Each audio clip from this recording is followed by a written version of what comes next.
The last thing I remember from my first life is the bomb. One second I was 7 years into an apocalypse. It had already eaten my parents, then worn their faces around a while, just to be thorough. I was mid-fight, deep in the last battle of my life, when a raider's charge went off under my feet and turned me into a fine red mist. No slow fade, no life flashing behind my eyes. The universe just said lol, no second chances buddy, and hit the switch. So you can imagine my confusion when I opened my eyes and there was a ceiling. Rough wood beams, dry thatch, swaying, sunlight shoving through a broken window like it had somewhere to be. No corpses screaming, no stench of rot, just sparrows outside and a headache trying to crack my skull from the inside because a whole stranger's life was getting poured into my head at once, and none of it was gentle about the poor. Her name was Lin Mei Lin. She was 14, and she had died yesterday. Let me catch you up on the girl whose body I'd apparently inherited, because it's a real feel-good story. Trafficked at 3, sold to a farming family, the Chang household, to be a child bride. Sold again the second the eldest Chang son passed his exams and wanted a prettier wife. That was the going rate for a girl in this dynasty. You were livestock with a face. This time, the buyer was a man named Liu Guang Bo, who saw her on a slave notice and thought about his dying mother's one wish and spent every coin his family had left to buy the girl a husband, one of his 5 sons. And the girl said no, cried, refused, and the night before the wedding, she hanged herself. So, that was the body. Malnourished, throat wrecked from the rope, so thin a strong breeze could have filed a complaint about the workload. I lifted a hand, reached for the wood element I'd spent 7 years mastering, and got a single, sad green spark that died before it finished being born. The good news, my powers came with me. Wood, water, spirit, all 3. The bad news, all 3 had been factory reset to 0. I had the memory of a god and the body of a matchstick that had already been struck. Cool. Very cool. Love that for me. While I lay there taking inventory, the family was arguing about me through a wall the thickness of a rumor. A gentle voice, some son, saying maybe they should just let the poor girl go, since she clearly didn't want any of them. A rougher, older voice snapping back. That was the father. His mother had spent her life-saving money on this. Her dying wish was to see one grandson married, and now they were giving up? Then the old woman herself, a threat of a voice, saying she only had a few days left, and she'd agreed to the whole absurd thing, hoping heaven might be pleased enough to let her stay a little longer. 2 sighs after that, one helpless, one grieving. Let me make sure you caught what I caught. A family this broke, this doomed. And out there in the dark they were feeling guilty about the dead girl they'd bought, who'd rejected them, who'd killed herself under their roof. I'd survived 7 years of an apocalypse. I could count the people I'd met who felt guilt like that on one hand and have fingers to spare. Then the door banged open and a boy came flying in like a puppy who'd just heard the word walk. 12, maybe 13. Round eyes that smiled even when his mouth was busy doing something else. Sister Mei Lin, you're awake. He skidded to the bedside and started fussing.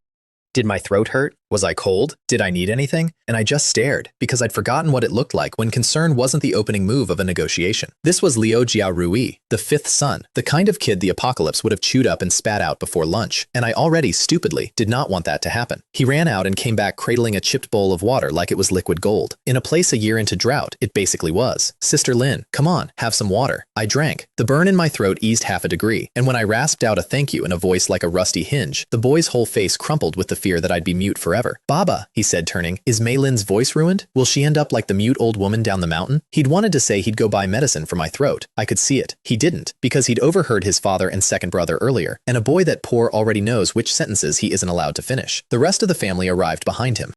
A middle-aged man helping a younger one through the door, the younger one tall and handsome in patched white cloth, moving careful because of a bad right leg, wearing the exact tired smile of a man who's decided to be gentle about a life that has not once been gentle back. Second son, Liu Zheyuan. The middle-aged man was the father, Liu Guang Bo, the one who'd emptied his pockets to buy me. Kind eyes, exhausted in the way sleep doesn't fix. Girl Lin, the father said, careful. If you don't want to say something, just say so. We can talk. Why torture yourself like this? Does your throat still hurt? This is a kind man, I decided. That was the whole read. In 7 years of apocalypse and 1 lifetime before it, I'd learned to price a person in a glance, and this one had no con in him, just poor and decent and about to lose his mother. They let me rest. Jia Rue, closing the door, poked his head back through the gap and grinned at me. Sister Mei Lin, I'll be right outside the window. If you need anything, just call. I did not, in fact, rest. I got ambushed by my own head instead. The old wound, in high definition. Watching my mother and father turn into things that ate people.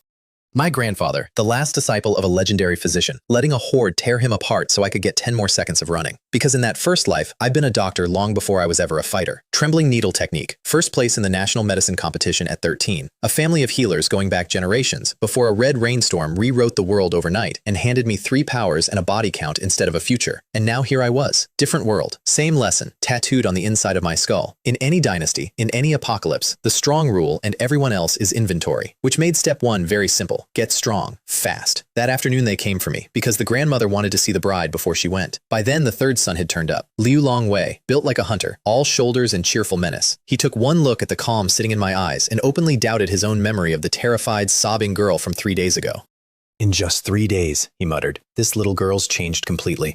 Then he dug in his coat and shoved a pear-shaped sugar figurine at me and Jia Rui both. Gruff, like affection was contraband he'd been caught holding. "Eat. Bought these in town after I sold my catch." They walked me to a hut at the back of the property, closest to the forest. 2 peach trees flanked it, bare as bone. In a season they should have been drowning in blossom. Long Wei stopped me before we went in.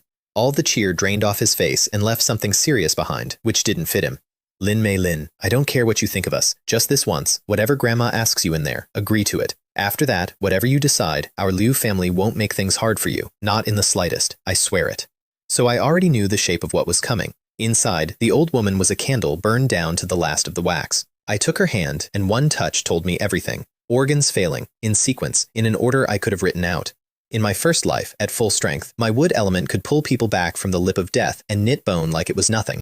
At level 7, I could have made her young. At level 0, I could hold her hand and lie to her face, and that was the entire extent of my medicine. She looked around the room, at this family that had clearly, once, been something, some old glory now buried under mud and drought, and her cloudy eyes filled. "The Liu family of the past," she whispered. "How glorious it was. How spirited your grandfather was. But why? Why did it turn out like this?" Then she spoke to an emperor who wasn't in the room, told him the Liu family had been loyal, devoted to the royal house, had never once, not once, made the smallest mistake. And I filed that away because dying people don't waste their last breaths on lies. Then she gathered the last of herself, turned to me, and begged, not ordered, begged. "Good child, I'm sorry to have wronged you. I've never asked anyone for anything in my life. This time I beg you, marry the eldest son, as soon as you can. That would fulfill my wish." I felt the refusal come up my throat, reflexive. Then I caught Ji Yuan's face, and Long Wei's, both of them looking at me like men holding their breath underwater. So I swallowed the word, and I nodded. She smiled. It was the smile of a wish coming true. Then her hand went slack in mine, and I pressed my fingers to her pulse out of a habit older than this body, and there was nothing there to find. Here's the thing they don't warn you about, being reborn a doctor. You never stop being the person who has to feel the exact second someone stops. The whole room broke at once, the father and the boy loudest, and I stood there with my feet nailed to the floor, and something I was sure the apocalypse had burned out of me came leaking down my face. Hot. Unfamiliar. I hadn't shed a tear since my grandfather came apart to buy me those 10 seconds. Turns out grief doesn't care which world you're in, or whose face you're wearing. It finds the door every time. The funeral was a small, brutal thing. The Liu family were outsiders in Tishan village and kept to themselves, so nobody came but the village chief's wife, who helped me dress the old woman for burial and sighed that these days, dying was the lucky one's job. The living, she said, get to stay and suffer everything this world has. The brothers guarded the grave 3 days in mourning white. Then they buried old Madame Liu on the back hill, and life, being life, kept going without asking anyone's permission. Which brings me to dinner, which is where I finally understood exactly what kind of people I'd fallen in with. I sat down at the Liu table that night and looked into a bowl of gray wild vegetable paste and quietly judged it. Then I looked at the 6 bowls in front of the Liu men. Every single one held clear soup and maybe 4 sad leaves, not one grain of anything. So the mush in front of me, the mush I'd been judging, was the best food in the house. And they'd given it to the bot girl, the one who'd tried to hang herself a week ago. "Sister Lin," Jia Rui asked, careful, watching me not pick up my chopsticks. "Do you not like the porridge?" I ate every bitter bite of it and told him it tasted good and watched his tense little face split open into a grin like the sun coming up, and something warm and deeply inconvenient happened in my chest. Because in the apocalypse, this exact bitter herb was priceless medicine, and these people were eating it as the only thing standing between them and starving, and they'd handed the good bowl to a stranger who owed them nothing but a debt and a corpse. I asked the father, mild as anything, where they gathered the greens. Simple question. The eldest son shut it down before the old man could open his mouth. A cold, deep voice from the head of the table. The eldest, home now, the one I hadn't formally met. "Why are you asking this?" Fair, honestly. I was a brand new outsider with a suicide on my record, asking about the family's one secret food source in a famine. If I were him, I'd have wondered too. But it told me two things. One, whatever kept this family fed was worth guarding with a life. And two, I just found my first job, because I'd spent an entire lifetime learning which weeds were treasure, and I was about to go for a walk. The back mountain was a graveyard for trees. Scorched earth cracked like a dead man's lips, trunks stripped bare and pointing at a sun that clearly held a personal grudge against the whole province. I put my hand on a dead trunk and pushed out the last drop of green I had, and it went nowhere. The land here wasn't just dry, it was starved of the exact life force I was. We had a lot in common, this mountain and me. Neither of us was going to be much use to anyone for a while. Then I reached a cliff, looked down, and my whole day changed. Growing out of the rock 1,000 feet below was a fat, healthy ghost leaf tree. Dove tree, fairy tofu leaf, call it what you want, a plant I'd have paid real money for in my old life. So naturally, I started climbing down a sheer cliff toward it, because I have never, in 2 entire lifetimes, met a good idea I couldn't ignore. A large hand caught my arm halfway to my death. "Are you out of your mind?" The eldest son, Liu Guang Bo, first time I'd properly met him. Tall, cold, eyes like a lake in winter, the specific kind of handsome that comes bundled with a body count. He told me to wait while he fetched rope, and then he vanished, and I ignored him completely and kept climbing down. Because there was a whole tree of edible treasure with my name on it, and I do not wait. "There's at least 1,000 feet below," he called down, sharp. "Are you sure?" I stretched out my foot to the next rock and kept going. I heard him grind his teeth from up there, a man very much wanting to yell and very much afraid that yelling would drop me. I reached the tree. There was a little cave beside it, cool and green, and I was elbow deep in harvesting leaves into my own jacket when the sky itself glitched. A window popped up in the air in front of my face. Actual glowing text. "Ding," it said. "Guanyin tree leaves, edible, clears heat, reduces swelling, rich in fiber, a summer essential." I rubbed my eyes, looked again, nothing. Great, I thought, the malnutrition's giving me a heads-up display now. Except it kept happening. Later it flagged a patch of wild mint tucked in the corner of the cave, and when I walked face first into the invisible barrier it had apparently spawned to make me headbutt it, a whole message rolled out. "Congratulations, host. You are the 100,089th user of the Treasure Identification System." So that's how I met Bai Bao. Now, let me introduce Bai Bao properly, because we're going to be spending a lot of time together. It's a plant scanning app that lives in my head. It thinks extremely highly of itself, and it is deeply, structurally useless in the exact ways you'd most want it not to be. Ask it what's growing 3 meters ahead. Flawless. Ask it a single practical question about the world. Host, I am the Treasure Identification System, not the Baidu system. Please understand this. I said out loud that it was a useless little gadget. It lit up with offense. I'm not called a gadget. I'm called the Treasure Identification System. Great. Love that for me. Anyway, it could store the things it identified in a warehouse slot. It wanted 100 finds to hit level 2. It had a barter shop it was insufferably smug about. And the moment it offered to hold my whole harvest so I didn't have to haul it up a cliff on my back, I decided I could live with the personality. Up top, Rui Han hadn't come back with rope. The village chief had grabbed him for something. So it was Long Wei and little Jia Rui hollering down the cliff, terrified I'd fallen. I had them strip off their thin outer coats, tie them to a rope, and lower them, and I filled them with leaves and mint bundle after bundle until I'd stripped the entire tree. Then I let them pull me up. One skinny girl hugging a fistful of mint like a newborn. Back home, the mint alone was a small miracle. Sellable medicine, tens of coins a caddy in town, and the leaves were dinner. But first I clocked the family water jar, half full, and the father telling me to use it sparingly, and the whole grim arithmetic of the place settled into my bones. The well rose a bucket a day if they were lucky. The village down the mountain got 1 basin per household. A year without rain, and tax collectors coming anyway, wanting 2/3 of a harvest that didn't exist. This wasn't a poor family having a hard year. This was a country eating its own people. Slowly, on purpose, while its emperor chased an immortality pill. I filed that away and made tofu out of weeds. That's not a figure of speech. Ghost tofu. You boil the leaves down, mash them to paste, filter the green slurry through cloth with a little wood ash water to set it, and it firms into this bouncy emerald block that tastes like the platonic idea of cool and clean. The Liu family gathered around the bowl and stared at it like I'd performed a small resurrection. When I told him to try it, Jia Rui took 1 bite, his eyes went to crescents, and after that, dinner was mostly a war between him and Long Wei for the last piece. 6 starving men, and for the first night in over a year, the meal wasn't just soup with opinions. It seems, Ji Yuan said, gentle and sly, watching me. Miss Mei Lin is our family's lucky star. Keep that phrase in your pocket. You're going to hear it a lot. After dinner, I did the thing I'd been building up to. I told Liu Guang Bo, plainly, that I didn't want to marry anyone, that I'd find a way to pay back the 5 taels he'd spent on me, and I was sorry. And I braced for the anger. The old man just sighed. If you don't want to marry, then don't. You don't need to rush off. It's chaotic out there, and I worry about a young girl alone. Since you're already tied to our Liu family, just settle in here. He paused. Just consider it as me having gained another daughter. Then softer. Only please, don't ever do the foolish thing you did the other day. I have killed things that were trying to eat me and not blinked. I sat at that table with a lump I could not swallow, because I knew from the dead girl's own memories exactly how rare a good man was in this world, and I'd just been handed one for free. The 4th son, Liu Kai-wen, sharp-tongued, arms permanently crossed, the family's designated brat, squinted at my attempt to smile and delivered his verdict. If you can't smile, don't. You look awful. Smack. Long Wei caught him across the back of the head so fast I heard it before I saw it.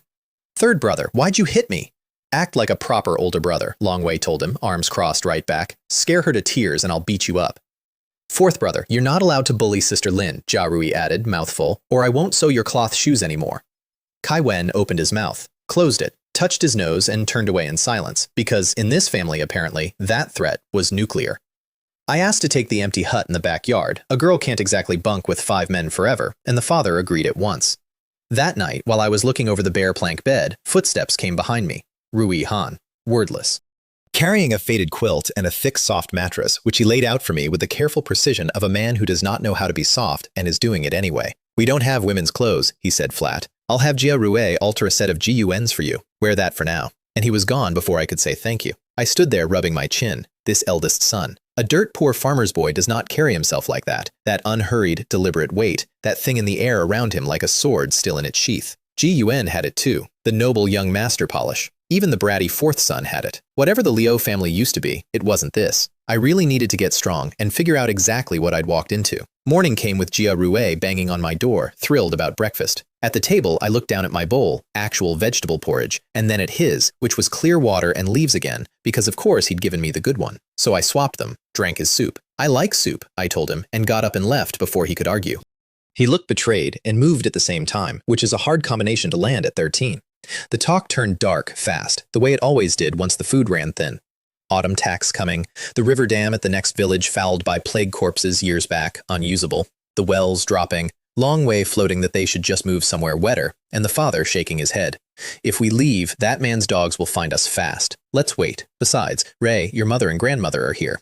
That man, his dogs.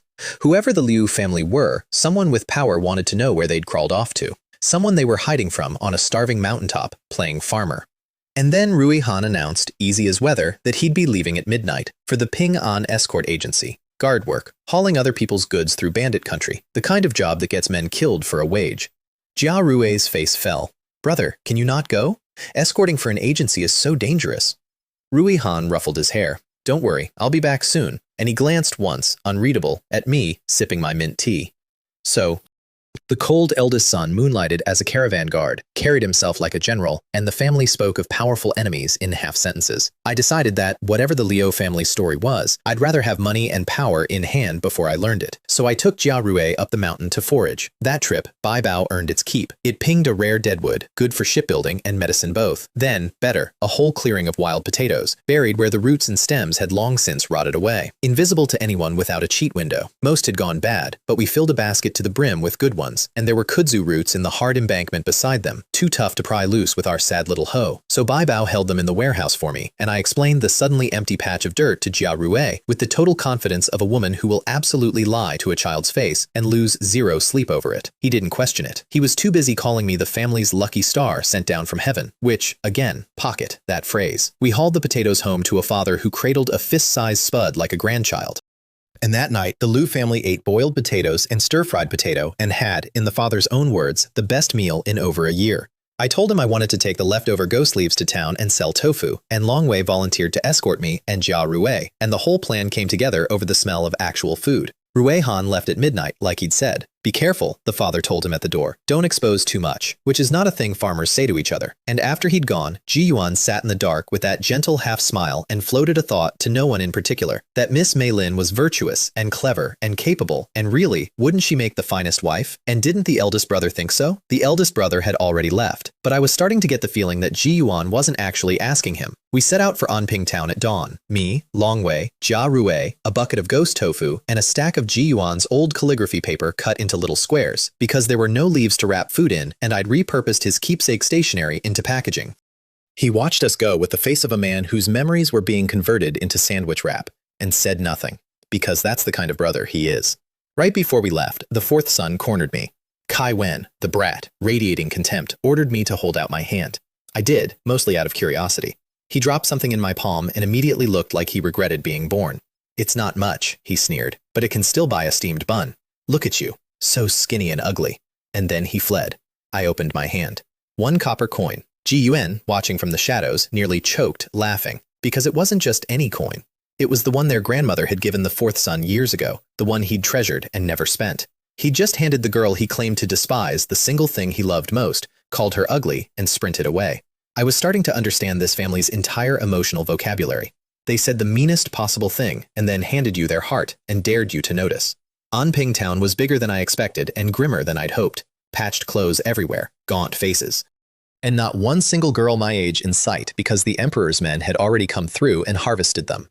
We set up in the market between stalls selling burnt, lean pork and dried-out weeds impersonating vegetables, and I did the only marketing a starving town understands. I made a bowl of cold ghost tofu, dressed it with chili, and handed an old woman a pair of chopsticks. 1 bite, and she made a sound I don't think she'd made in a year. So delicious. The burly pork butcher next door grabbed the next pair before she'd finished chewing. It's so delicious. My goodness, young lady, how much for one? Give me 2. 2 coins a serving, I said. Another old woman balked. 2 coins is too expensive. 2 coins buys 2 steamed buns. I looked her dead in the face. Auntie, this ingredient is dangerous to gather. It takes a dozen steps to make. 2 coins is the lowest I can go, and this isn't just food. It clears heat, cures swelling, aids digestion. It's medicine. 2 coins is generous. And right on cue, an old man with a physician's air pushed through the crowd, tasted a scrap, and lit up. Pigeon leaf tofu, he breathed. First time in years I've seen it made this way. He looked up sharp. Young lady, do you know medicine? That was Fang Bo Yuan, Dr. Fang of Tongan Hall, the only pharmacy in town with a real reputation. And when Dr. Fang bought 3 servings, the whole market decided that if it was good enough for him, it was good enough for them. A bucket of tofu made from cliffweeds sold out in under 15 minutes. Even the manager of the fancy Xinhua restaurant came sprinting for the last piece, panting, begging for more. I'll buy whatever you have. There was none. He left, devastated. I filed his devastation away for later. While Long Wei packed up, I did 2 small pieces of business. There was an old woman across the way with a whole basket of dried chilies she couldn't sell. They called them red stripe fruit here, thought them useless, good for nothing but warding off a winter chill. She offered me the entire lot for 2 coins, so nervous she was overcharging that her hands shook. I had Jia Rui pay her, and I took every last string, because these people were sitting on the foundation of half the recipes in my head and calling it garbage. Then I asked the pork butcher for the bare leg bones he was about to feed his dog. He gave them away for free, baffled, and I walked out of that market with treasure disguised as trash and a plan taking shape. Because that restaurant manager had given me an idea. I wanted to see Xinhua for myself. Xinhua Restaurant was the nicest building on a shabby street, which mostly meant it had a door worth being turned away from. A servant blocked us, called us beggars, told us to go stink somewhere else. Long Wei had him by the collar before the sentence finished. Wanna die? Who are you calling a beggar? That brought manager Wang out at a run, and the second he recognized me from the market, the servant's entire career ended on the spot. You don't need to come tomorrow. Dragged out, fired, replaced before he hit the street. Because in a famine, there's always another man hungry enough to take the job.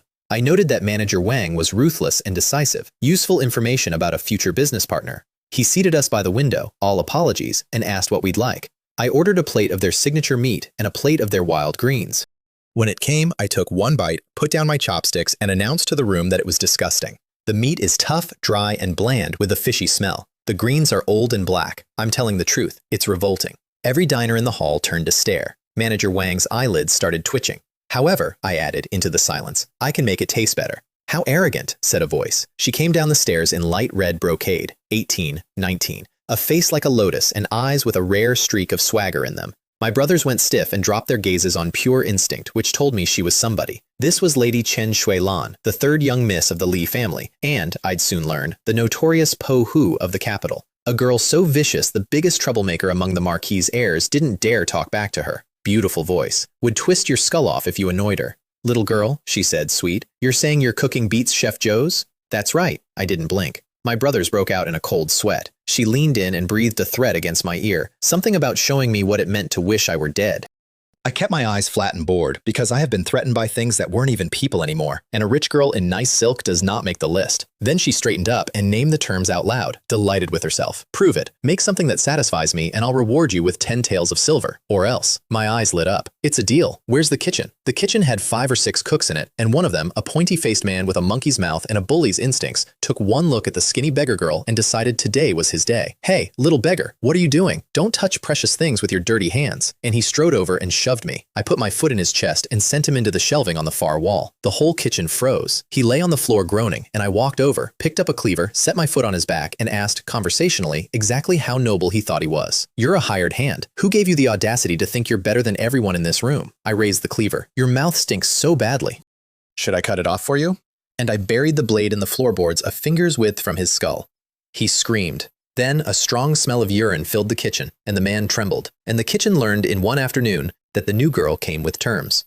Lady Chen Shuilan, watching from the doorway, couldn't help herself. Wow! Out loud. I think I made a fan that day. Then I scaled a live grass carp longer than my arm in about the time it takes to blink, and even the head chef, a stone-faced professional who'd walked in ready to hate me, stopped hating me and started taking notes. There was Sichuan peppercorn in the jars, and sesame oil, and soy sauce. No ginger to speak of, no scallion, no garlic, because this world's cooks were working with salt and a prayer. I fried chili in lard until the whole kitchen sneezed itself inside out, and I laid out boiled fish in a lake of numbing red oil with wild peppercorn scattered on top, plus a plate of chili pork and a plate of greens done right. Then I carried it out to the woman who'd threatened to kill me an hour ago. She took one bite of the fish and made a noise usually reserved for religious experiences. This was a woman who'd spent her whole life believing fish was a fishy, bony punishment, and here it was, tender and clean and detonating with heat, and she nearly wept into the bowl. Ah, she said to nobody, this is so delicious. Then the manager cracked and grabbed chopsticks despite her murderous look, and then the whole hall was shouting for a serving, and Lady Chen Shuilan and Manager Wang traded a glance that had money in it. She took me upstairs to talk in private, which is rich person for negotiate. She paid the 10 taels she owed without a fuss, a bet's a bet, and then made her real offer. I admire you. Come work for my Xinhua house, 2 taels of silver a month. I laughed at her, because she was trying to buy a lifetime of my recipes for the price of a used donkey, and I told her so. You've got a good plan. Make me work for you forever, for 2 taels. Aren't you thinking a little too much of yourself? So she had a woman in green step out of the shadows and lay a sword against my shoulder, to help me reconsider. Here's the thing about a level 0 power and a healer's hands. My internal energy was gone. My combat instincts and my exact knowledge of where a human body comes apart were not.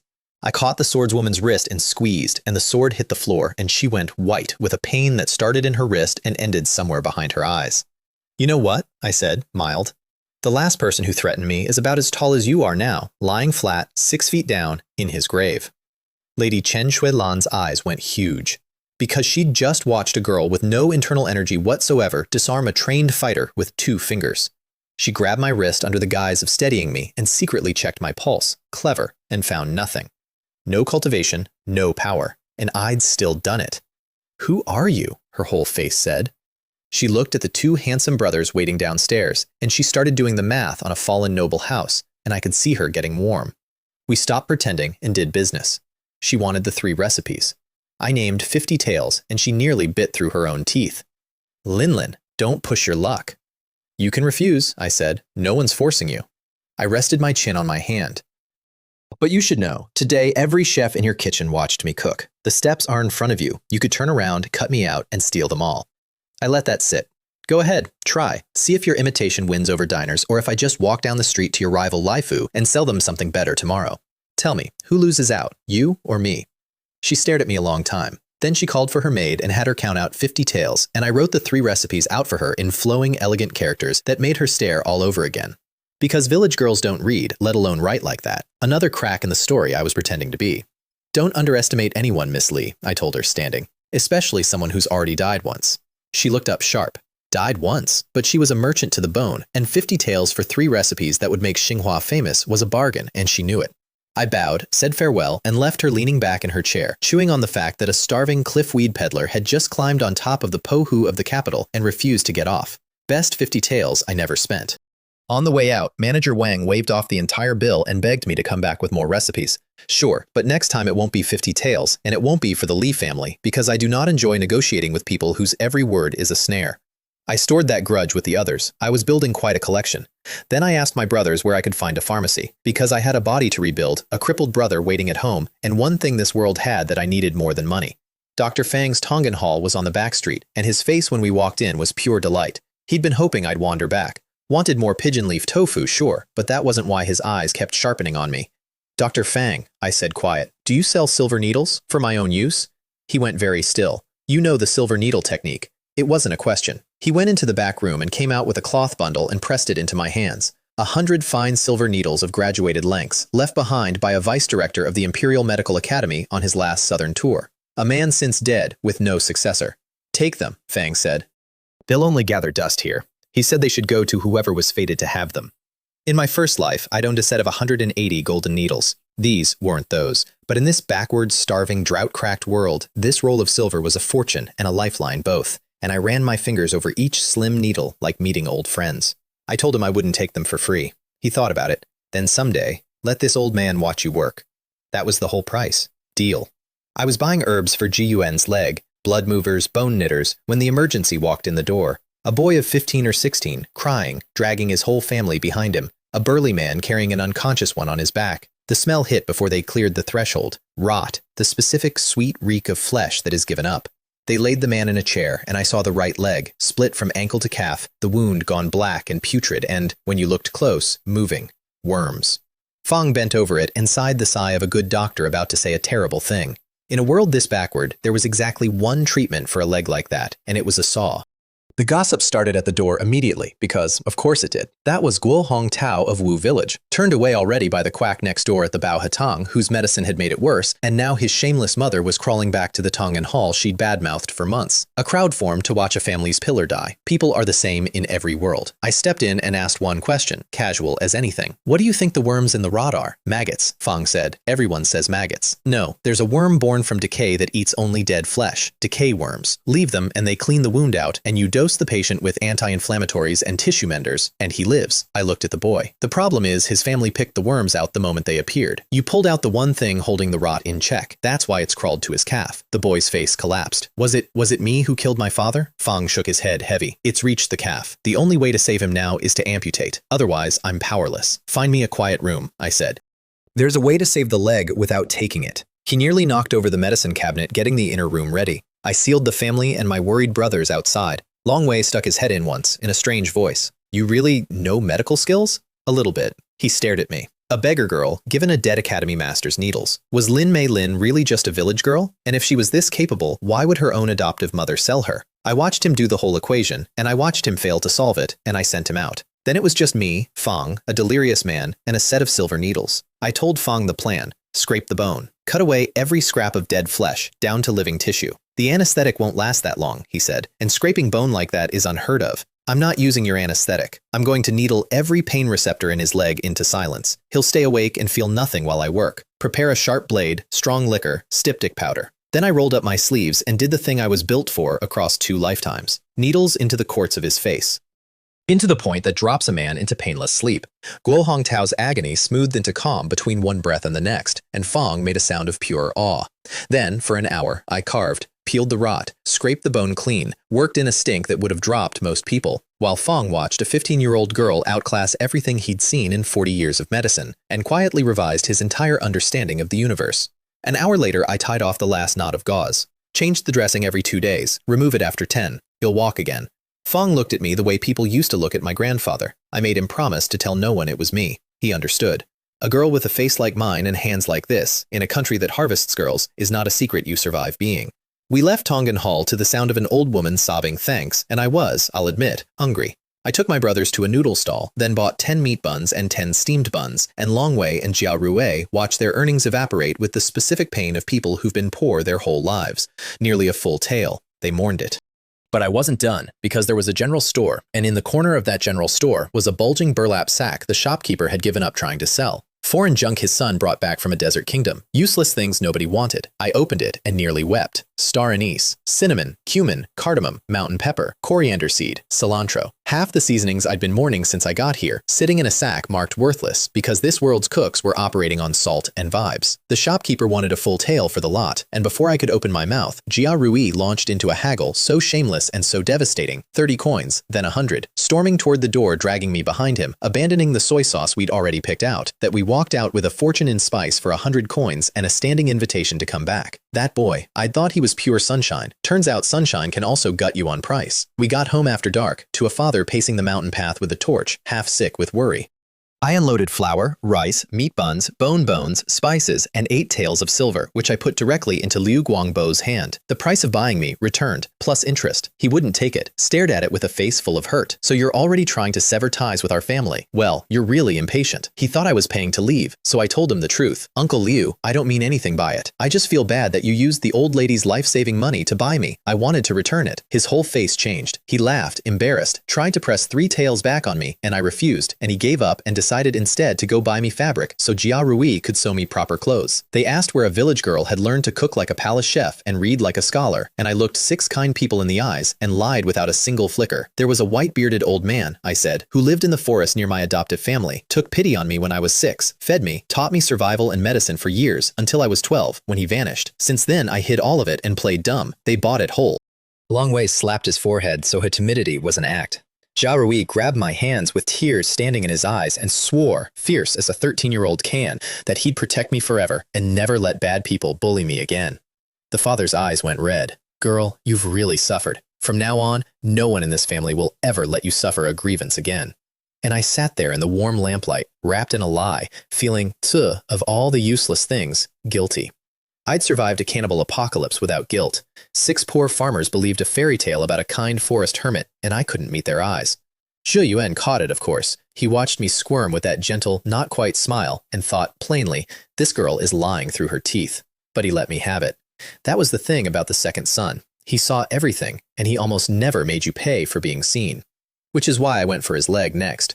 I'd assumed the injury was in his knee. Wrong. When I finally pinned him down, literally, he kept deflecting, so I grabbed his arm, shoved him into a chair, and hauled up his trouser leg while he sputtered. The damage was in the ankle. Miss Mei Lin, he protested, ears going red. You're a girl. How can you touch a man's leg so easily? Don't you care about your reputation? Doctors don't have a gender. I didn't look up. And besides, did either of us have a reputation left to protect? In a village that already believed the Liu family shared a wife, I'd spent mine the day I arrived. I pressed the swollen ankle, bone crushed under a heavy wheel, healed wrong, fragments left in the flesh, tissue quietly rotting for years. That was the needle-sharp pain that came and went, the numbness, the limp. Can it be fixed? The father asked, gone pale. Yes, their faces bloomed. Then I added, the process will be very painful, and I need a word with the second son, alone. Alone, I gave Ji Yuan the truth. I can heal you. It will hurt more than anything in your life. Do you trust me? He gave me that self-deprecating smile. It was a useless leg to begin with. Do whatever you like. Worst case, it goes back to being what it already was. I don't care. He cared so much I could have wept. His hand kept drifting to that leg the whole time he told me he didn't care. But I was missing one thing, a proper scalpel, thin as a cicada's wing, which no village blacksmith had ever made. So I told him to eat well and build his strength while I sorted it out. And I picked up a pig bone and left, because a man about to have his ankle broken and reset needs meat on him first. That night, I made pork bone soup, and it turned milky and rich and filled the whole house with the smell of a good life. And I threw hand-cut noodles into it, and the Liu family ate like people who'd forgotten food could be joy. Even the town meat buns got demolished, though I judged them privately for being mostly coarse flour cosplaying as a bun. Small complaints, big warmth, the kind of night you bank against the ones coming. Then I strapped homemade sandbags to my legs and went up the mountain in the dark to train. Because sentiment is nice, but strength is what keeps sentiment alive. My powers were a stagnant pond, no ripple, no green source to draw on in this dead land. My combat skill was intact, but this twig of a body couldn't cash the checks my instincts kept writing. Against a servant with basic training, fine. Against a real master, I was a rumor of a threat. So I ran hills with weights on my ankles and I cursed the sky, which turned out to be a mistake, because the sky was listening. I stood on a boulder, sweaty and disgusting, and snarled up at heaven. What good would rain even do now? I'm already rotting from the inside. A thunderclap detonated out of a clear star field and nearly knocked me off the rock. I stared up. Coincidence, obviously. So I tested it. I looked at the sky and said, sweetly, God, when the hell is it actually going to rain? 2 more booms rolled through, and a bolt of purple lightning came straight down and hit the exact spot I'd been standing on a second before. I dove. I looked at the scorched, smoking crater where my feet had just been, and I remembered, with the specific dread of a person recalling a childhood warning that turns out to be load-bearing, that my grandfather used to tell me that cursing heaven would get you struck by lightning. Noted. Heaven, in this world, holds a grudge and has aim. I decided to stop antagonizing it, for now. Then, running back, a breeze crossed me that carried the faintest thread of spiritual energy, gone before I could grab it.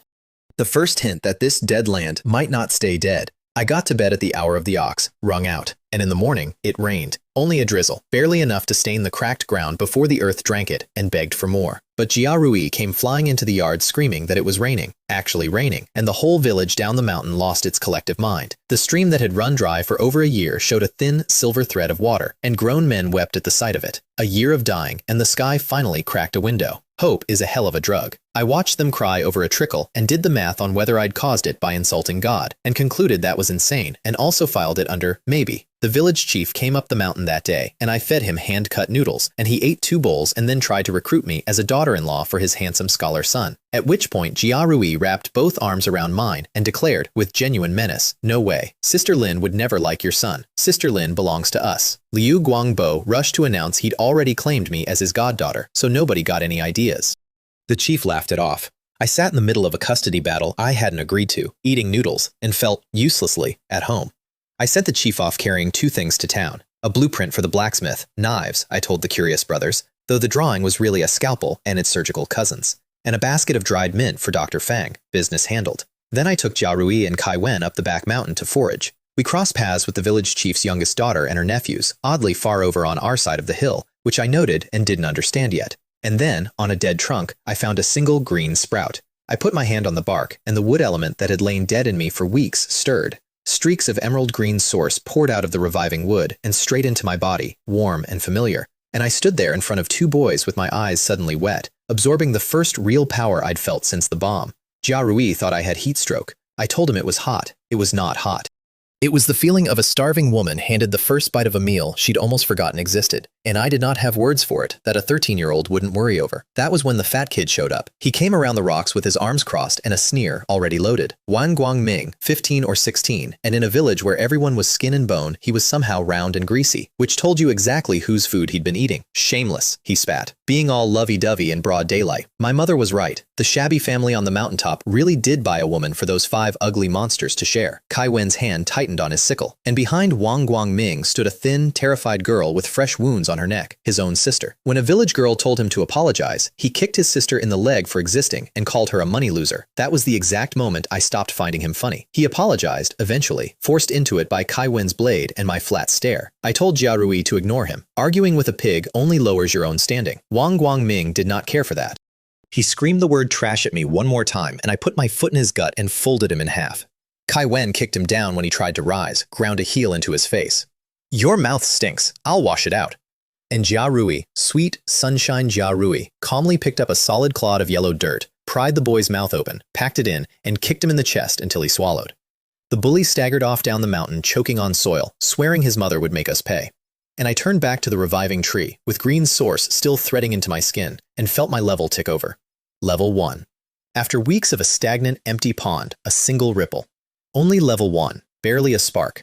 But I stood there among the dead trees, breathing hard, holding the first thing that was mine again, and thought, with something dangerously close to joy, I am not useless anymore. The bully's mother, I was fairly sure, was going to make me prove it. Back home, the good news was stacking up. Dr. Fang had sent a string of coins for the mint, and word that Guo Hong Tao's leg was healing clean. The blacksmith had my blueprint and needed 10 days. And I counted my money and landed at 51 taels. Not rich, but for the first time in this life, not one bad day from starving. All I needed now was the scalpel and rain to wake the land, and I'd have the second son walking and my own power climbing. Then the fat kid's mother arrived to schedule her own destruction. She came through the courtyard gate with her hands on her hips and her mouth already running. Fong Fun Fong, a pockmarked woman built like a rice sack, screaming for the worthless, used-up whore of the Liu family to come out and be beaten to death.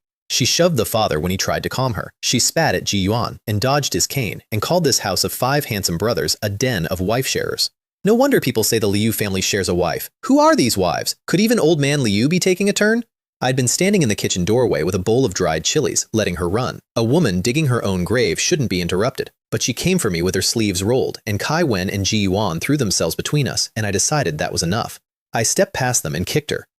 200 pounds of Fong Fun Fong left the ground like a kite with a cut string, hit the courtyard wall, and slid down it, leaving a red smear. The howling stopped. She sat trembling, spitting blood, unable to make a sound, while the entire Liu family and half the village stood frozen. I walked over, put a foot on her chest, and reminded her, pleasantly, that she was a woman with a daughter, calling another woman filth. You despise women from the bottom of your heart. Since you're so eager to please men, maybe I should take pity on you and grant your wish to become one. That was when her son came screaming across the yard with a shovel, swinging it at my head. I stepped back. He didn't stop, and the shovel he'd meant for me came down instead, with a wet crunch on his own mother's skull. Blood everywhere. Fong Fun Fong out cold in a spreading pool. Wang Guangming standing there holding the shovel, staring at what he'd done. And the village chief and the clan elders arriving at exactly that moment to see a son bludgeon his mother. "You bitch! How dare you hurt my mother?" he shrieked, spinning to point at me. "It's her. She killed my mother. It's her." The village chief slapped him across the face. "You bastard! Do you think everyone here is blind?" They hauled him away. Carried the mother off to a doctor, and the chief's daughter, Wang Qingya, told everyone plainly that Guangming had started all of it. Nobody could pin a thing on me. I'd stepped back. He'd swung. That night, the father sat on a stool and worried aloud whether keeping a girl in a house of men had been a mistake, whether it would only bring me more of this. And I came out of the kitchen with my bowl of chilies and told him the truth. People can say whatever they want, Uncle Liu. Why should I care? Getting angry over garbage people is just punishing yourself. My rule, in both lives, was simple. I don't touch you unless you touch me. Touch me, and I pay it back 1,000 times over. Which meant Fong Fun Fong and I weren't finished. She'd said far too much to walk away with only a cracked skull. But I kept that off my face and made chili sauce, and tested my level 1 wood on a mystery seed, pushed it into a sprout, then a seedling, then hit a wall and stopped, panting. In my old life, I hadn't managed to grow food from seed until level 3. Level 1 gave me a seedling and a headache. Still, a seedling was a seedling. I planted it by the bare peach tree and went to bed. And that night, the sky finally kept its promise, in full. A real storm this time, thunder, a downpour like the heavens had burst, 3 straight days hammering the roof. The cracked earth, that weathered old man's face full of scars, drank and drank until the wounds smoothed over, and the whole land turned dark and wet and reborn. The dead forest behind the house exhaled, the well filled, and I, for the first time since I arrived, got to take a real bath. I will not fully describe the state of that body when the hot water hit it, except to say that layers of grime came off me like tree bark. The tub water went from clear to black in under a minute, and I had a small religious experience of my own. The dead girl, I learned from her memories, had bathed maybe a handful of times after being sold to the Chang household. She'd hauled water and taken beatings from the age of 3, sneaking to a mountain stream at night just to wash. Also, she could stay pretty for a scholar named Tang Zi Han, who looked at her like something he'd scraped off his shoe. That name went into a very specific drawer. Tang Zi Han, the soft-faced scholar who'd kept the dead girl on a hook, a little cruelty, a little false kindness, the occasional show of ownership whenever another boy spoke to her, while his mother screamed that she was a breeding tool who didn't even deserve to be a concubine, a reproductive tool. In 2 lifetimes, the thing I hated most was a man who treated a woman like livestock, and worse, a woman who did it to her own kind. The Xie family had a bill coming. I just hadn't set the interest rate yet. Clean at last, I remembered there was a bronze mirror in the old lady's room, and I went and looked at my own face for the first time, and I stopped, because this face, this 14-year-old, drought-worn, hand-me-down face, was 80% the face I'd had in my first life. Younger, rougher, but unmistakably mine. 2 strangers, in 2 worlds, related by blood across a wall that shouldn't have one. I stroked the reflection's cheek and told myself my body would keep transforming as my power climbed. And I did not follow the thought all the way down, because it led somewhere I wasn't ready to go. Who was this girl before the traffickers took her? Where does a wealthy family's daughter go at 3 years old? The only clear thing in the dead girl's earliest memory was that she'd been born to money and the name Lin Lin. I put the mirror down. Some questions you don't ask until you can afford the answer. Then Jia Rui's voice cut through it. "Sister Lin, are you done washing?" And then, dumbstruck, "Sister Lin, I didn't know you were this beautiful." And behind that, "Big Brother's back." Rui Han had returned from the escort run, and he'd brought a shadow with him. She was standing in the courtyard when I came out, a soft, pretty girl of 16 or 17 in pink silk, asking for Big Brother Liu, meaning Rui Han. Chen Wan. He'd apparently saved her and her father on the road to Yunzhou a month back, and she'd tracked him to Taishan village to repay the debt with an expensive gift box. Rui Han looked at her like a stranger, which she was to him. No need. Please go back. He said it 3 times with escalating cold until she left the box on the stone table and retreated. On the way out, her maid seethed that the Liu family were ungrateful, and Wan to her credit, shut the maid down and mused, thoughtful, that Big Brother Liu was clearly no ordinary villager, and that her father must have seen something in him worth chasing this hard.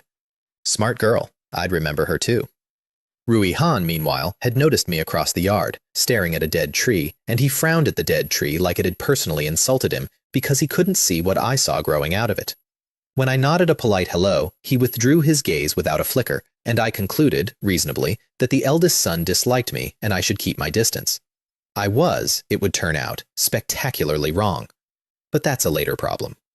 Dinner that night was dumplings, because Kai Wen had shyly handed me a slab of good layered pork Rui Han brought back, and dumplings meant the whole family crowded into the kitchen to help. Badly. Kai Wen minced meat like he was avenging it and sprayed the cutting board. Jia Rui rolled wrappers like a tiny professional and lorded it over him. And Rui Han, the cold general, the man who carried himself like a sheathed blade, got into a silent, deadly serious dumpling pleating competition with a 13-year-old and lost, repeatedly, bursting his wrappers until the filling leaked out. I leaned over to fix one for him, and our fingers touched, and his whole hand jerked back like he'd been burned. He stared into the middle distance, thinking something he'd clearly never thought before. Girls' skin is this soft. I pretended not to notice. He pretended he wasn't flustered. Zhu Yuan, watching all of it, made a sound of suppressed laughter into his sleeve and claimed he'd just thought of something funny. Something funny was happening all right, I just hadn't clocked yet that it was aimed at me. After dinner, I went to digest by the peach tree in the back and stopped because the mystery seedling I'd forced to grow had shot up and it looked like, I crouched to check, okra, real okra. And I was elbow deep in cataloging the ways I could cook it when a deep voice spoke behind me, low and unhurried. The voice of a man who moves like a sword and asks questions like a knife. What are you doing squatting here? Rui Han. Looming. Doing his impression of a man who despised me. I stood and edged 2 meters away because I'd decided he hated my presence, and he frowned at the 2 meters like it was a personal insult. Then he got to the point. Li Xiaomo, is it true you can cure my second brother's leg? Of course. His dark eyes pinned me. You didn't have an easy time at the Chong household, so where did you learn medicine? My father says an old man taught you. There's no such old man in Xie village. A beat. So, who are you? We stood there measuring each other. And that was, of course, the exact moment Jia Rui came around the corner, saw the eldest son and the bot girl standing close and locked eye to eye, made a strangled sound, covered his mouth, and bolted. I'm sorry, I didn't mean to disturb you. His voice trailed off across the yard. Rui Han and I looked at each other with matching question marks, and then, very deliberately, looked away. Liu Rui Han, I said. I don't know why you have such a problem with me. But Uncle Liu is my benefactor and my family, and I would never harm anyone here. So put away the conspiracy theories. As for my medicine, believe it or don't, I owe you no explanation. And I walked into my room and shut the door. Behind me, in the dark, he stood a long time and thought things he wouldn't say. Because apparently that was a family trait. The more they felt, the harder the mouth worked to say the opposite. The fallout was immediate and stupid. Jia Rui couldn't sleep, tossing all night, showing up next morning with bruised dark circles under his eyes over a 2-second misunderstanding. Rui Han snapped at him to stop hanging around my courtyard. He was nearly a grown man. Jia Rui muttered that his big brother touched me too, so why couldn't he? Which Rui Han absolutely heard, and answered with a smack to the back of the head. And Ji Wen, lounging against a pillar, pointed out, delighted, that Jia Rui wasn't even 14, and Big Brother was being awfully domineering about who got to stand near me. Rui Han walked off to the well to be cold at some water. I ignored all of it and went to make breakfast. Whatever this was, I did not have the bandwidth.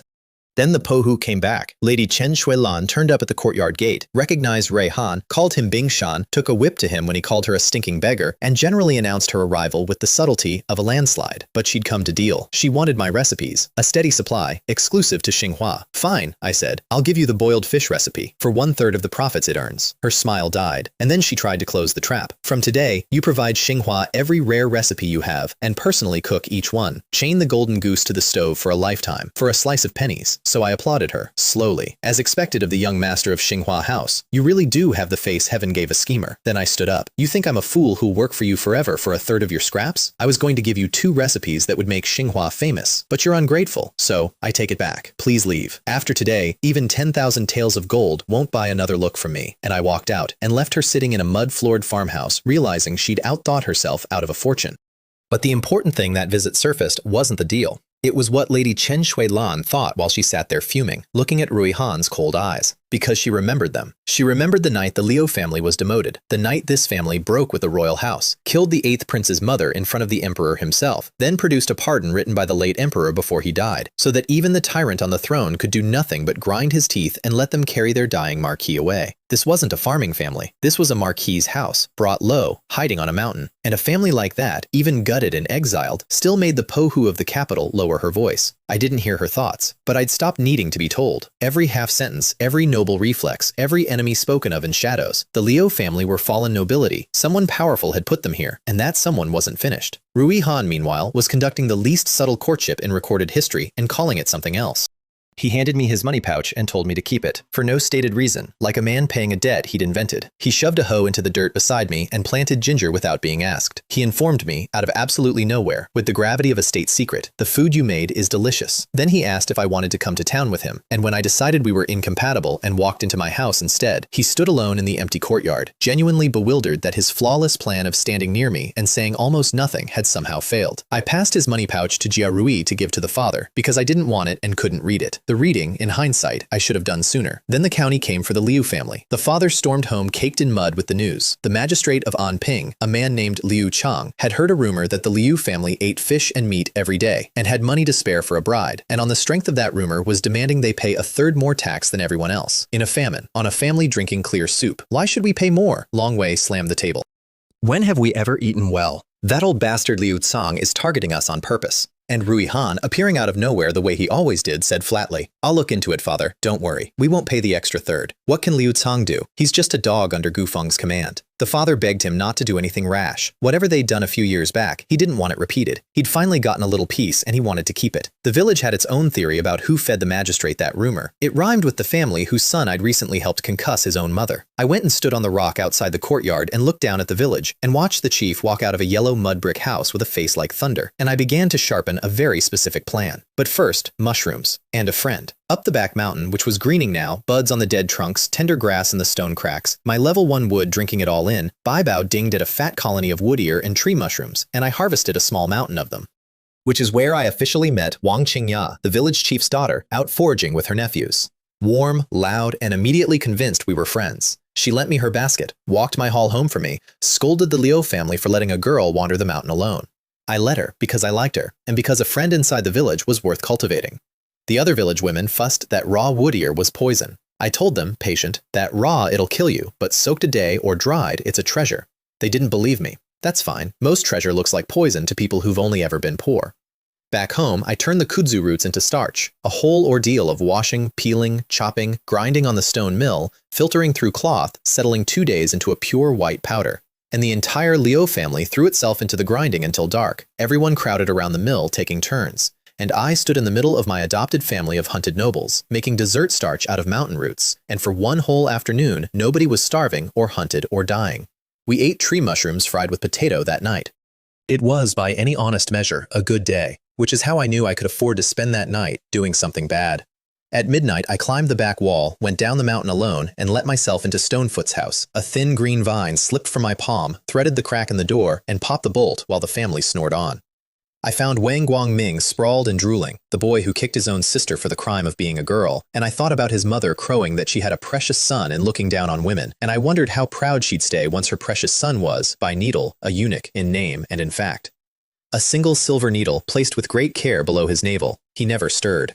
Then I went to the parents' room, which I regret visiting, and after I recovered from what 200 pounds of Fang Fen Fang looks like asleep, I got practical.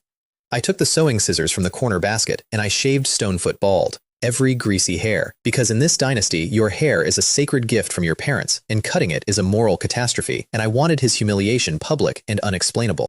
For good measure, I gave him the childless severing needle too, and I put a few extra needles around Fang Fen Fang's skull wound so it would refuse to heal because I'd found something on the way in that upgraded her from petty to unforgivable. There was a pigsty in the yard, and curled asleep in the dry grass inside it, where the pigs should be, were 2 thin little girls, Wang Guangming's sisters, one of them the child I'd seen bullied on the mountain. A house with a spare room they'd filled with junk, and they kept their daughters in a pig pen. I stood there in the dark and revised my estimate of how far I'd gone. upward, and decided it wasn't nearly far enough. Then I went up the mountain and cultivated, because green source doesn't gather itself, and found the 3-day storm had bumped my water element on its own to level 2, while wood held at 1. Small mercies. I took them. The village woke the next morning to opera. Stonefoot stood in his doorway shrieking that a ghost had shaved his head. A ghost, in the night, robbed him of his sacred hair. Running in circles, howling about karma, until the young men wrestled him down in front of the elders while he sobbed and confessed to sins nobody had asked about. And in his blubbering, terrified, karma-struck confession, he told the whole village exactly who had fed the magistrate the rumor that got the Liu family taxed. Himself. He'd done it. He announced it to a crowd while bald and weeping. The Liu Guang Bo and Rui Han heard it from the edge of the crowd. So it was him, the father breathed, and I watched his opinion of a neighbor curdle in real time. I stood at the mouth of our courtyard when they came home, yawning like I'd slept beautifully, and asked what all the fuss was. Jiao Rui told me in a hush that Wang Guangming's father had gone bald from a fright in the night. I made my face do concern. The wood element is very versatile. Over the settling kudzu starch, the Rui Han finally told me who we were dealing with, because I'd asked about other restaurants, and he'd decided I'd earned a briefing. The Li family, he said, was a century-old house. Their patriarch, Grand Tutor Chen, had served 3 dynasties and taught the current one, a giant of the literary world, students everywhere. His elder son, Chen Minghao, was a 4th-rank censor, cunning and cruel. His younger son, Chen Hanyu, was a business genius who'd built the family's commercial empire. And Lady Chen Shuilan was Tianyi's eldest daughter, his talent and his ruthlessness both. But they had a rival, the He family, whose eldest son, He Yi Chen, had turned an unknown little eatery into a house that rivaled Xinhua in a handful of years. His restaurant, Chunfeng Yu Mansion, over on West Street. And Rihan warned me, plain, don't go to town for a while. If the Li family found you, the He family can too. After boiled fish made Xinhua a fortune, every serious restaurant in the region will come hunting the source. They'll come knocking on your door, which was exactly what I wanted, though I didn't say so. If I was going to make real money, I needed a powerful partner, and Lady Chen Shuilan had disqualified herself twice. I needed her rival. I needed the He family to come find me. Then Rui Han said the thing he'd actually stayed to say. He dropped the cold for a second. Although I don't know how good your medicine is, if it's possible, I'll leave my second brother's leg to you. And I saw, under the ice, the plain seriousness of it. The almost plea. I sat up. Okay. He let out a breath he'd probably been holding for years. Thank you.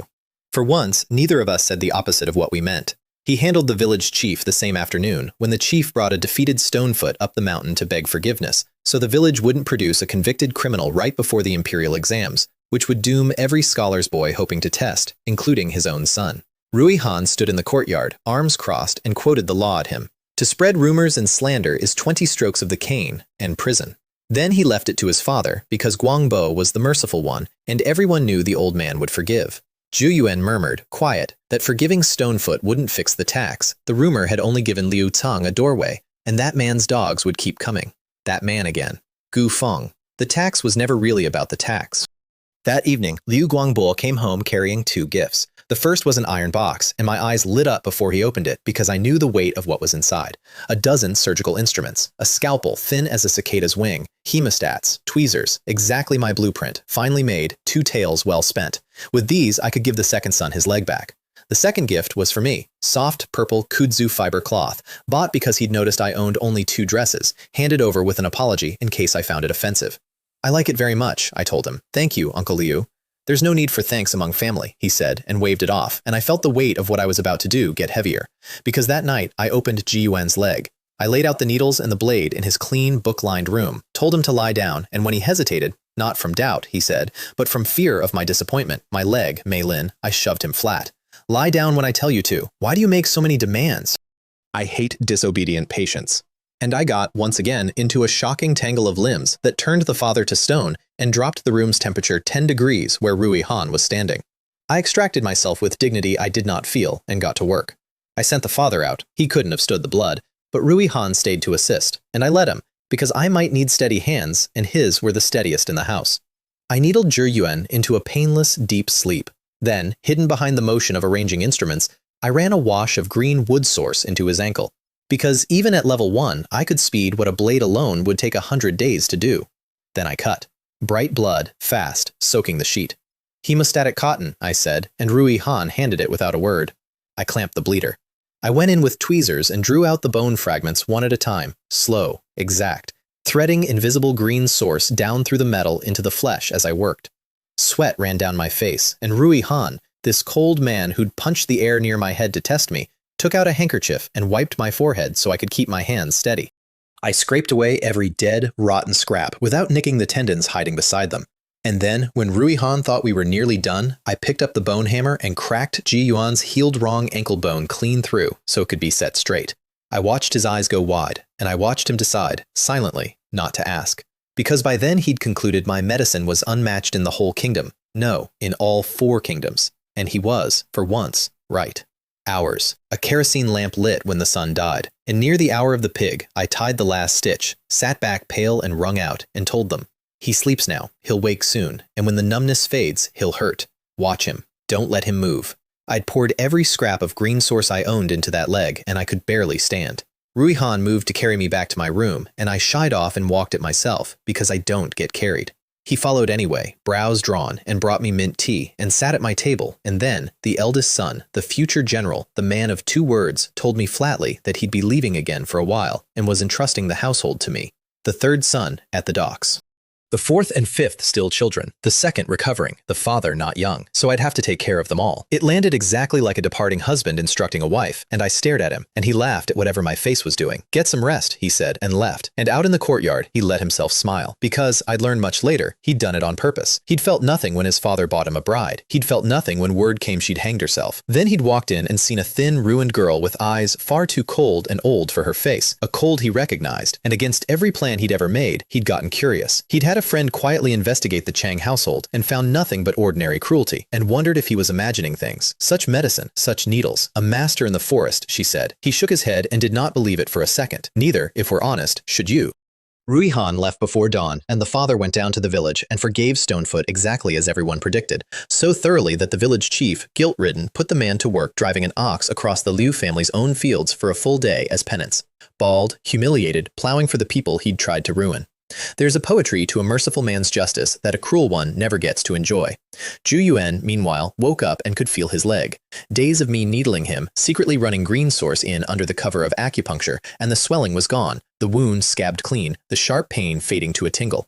I told him to stay in bed and not be a hero, and he teased that I was an incompetent doctor telling an injured man to rest. Then he asked his father, quiet, offhand, what he thought of Mei Lin. The father sighed that he'd have loved her for a daughter-in-law, if only she'd been willing. Zhu Yuan laughed, half to himself. "She's a good girl," and touched his own healing leg, and said nothing else.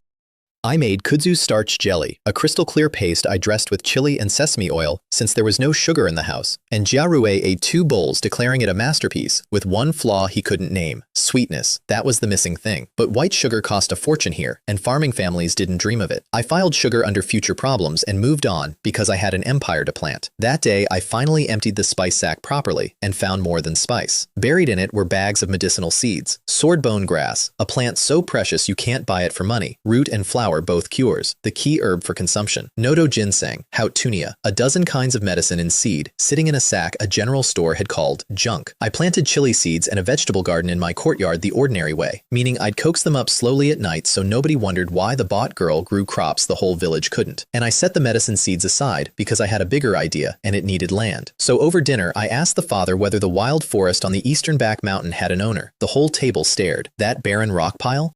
Jiao Rui said, "Sister Lin, you can't grow anything there." Which was true for anyone who didn't have a level 1 wood element in plans.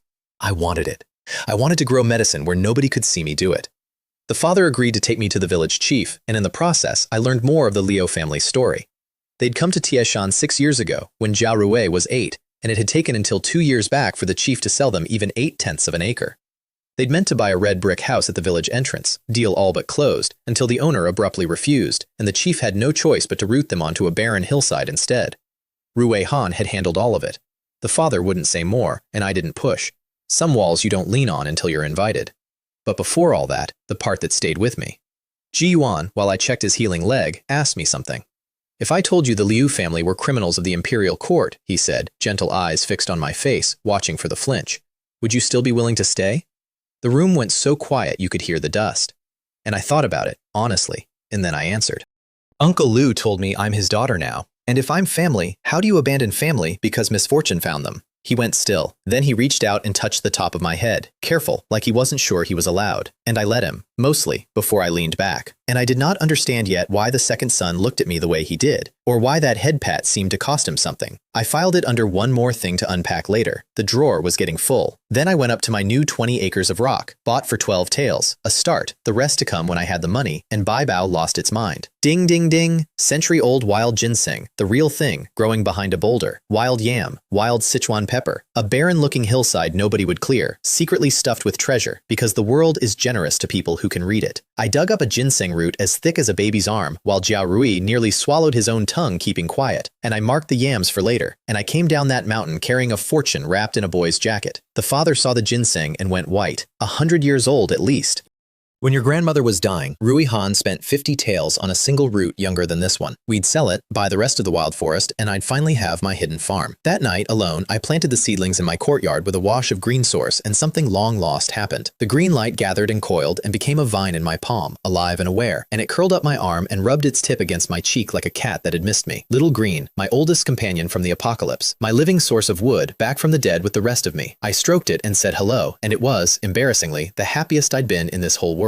But the ginseng, I noticed, holding it after, its spiritual energy had thinned, like something had drunk from it. I didn't understand why, not yet. I understood the next morning, when my space finally opened. In my first life, I'd built a personal dimension, 100 square meters of living space, an orchard, a lotus pond, a warehouse packed with everything I'd ever fought for, all of it grown and held with my mind.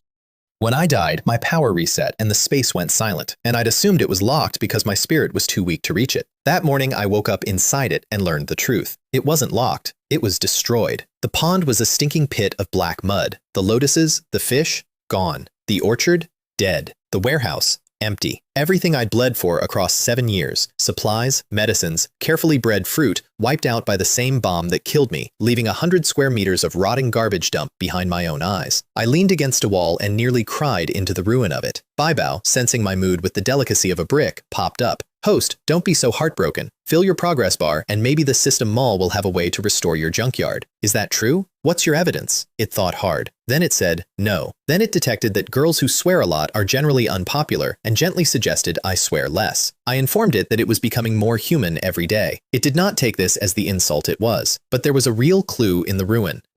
The ginseng's thinned aura, the space stirring back to life. I'd fed a 100-year-old spirit item into the ground, and something in me had drunk it. Spirit items. That was the key to rebuilding both my space and my power, which meant selling that ginseng was going to hurt a little more than I'd planned. But money now beat magic later, so to town it went, with the father and the brat Kai Wen, down the winding path, my third trip into Anping. And halfway across a stone bridge on South Street, I felt eyes on the back of my neck, glanced up at a curtained tea house window, and thought, without breaking stride, we've been marked. The He family had come sniffing, right on schedule, but that particular hunt would have to wait, because a voice I knew from a dead girl's worst memories called my name across the street, and I turned, and there, soft-faced, blue-robed, staring at me like he'd seen a ghost wearing his property's face, stood the scholar Tang Zihan, and the bill I'd been holding for the Xie family came due right there on the street. Tang Zihan couldn't believe his eyes. The filthy, weeping, dirt-crusted creature his family had sold was now a girl with clear skin and cold, bright eyes, and something in his small soul decided she was still his. He reached for my wrist like he had the right, and Kai Wen slapped his hand out of the air. Lin Mei Lin, Tang Zihan snapped, offended his property had opinions now. Who is he? How dare you be with other men? Then his mother arrived to finish the job for me. Mrs. Tanghua, the woman who'd beaten a 3-year-old with rattan for years, who'd called her a breeding tool who didn't deserve to be a concubine, took one look at me and started screaming. It's you again, you little slut. You're already someone else's wife, and you still shamelessly seduce my son? You don't even deserve to be his concubine. The father's face went to stone. Kai Wen's hand found his blade, and I decided this one I'd handle myself. I slapped Mrs. Tanghua across the face hard enough to silence the entire street. She hit the ground, 5 finger marks rising on her cheek, and I crouched, grabbed her collar, and murmured in her ear. You old hag. I haven't even started settling accounts and you jumped out on your own.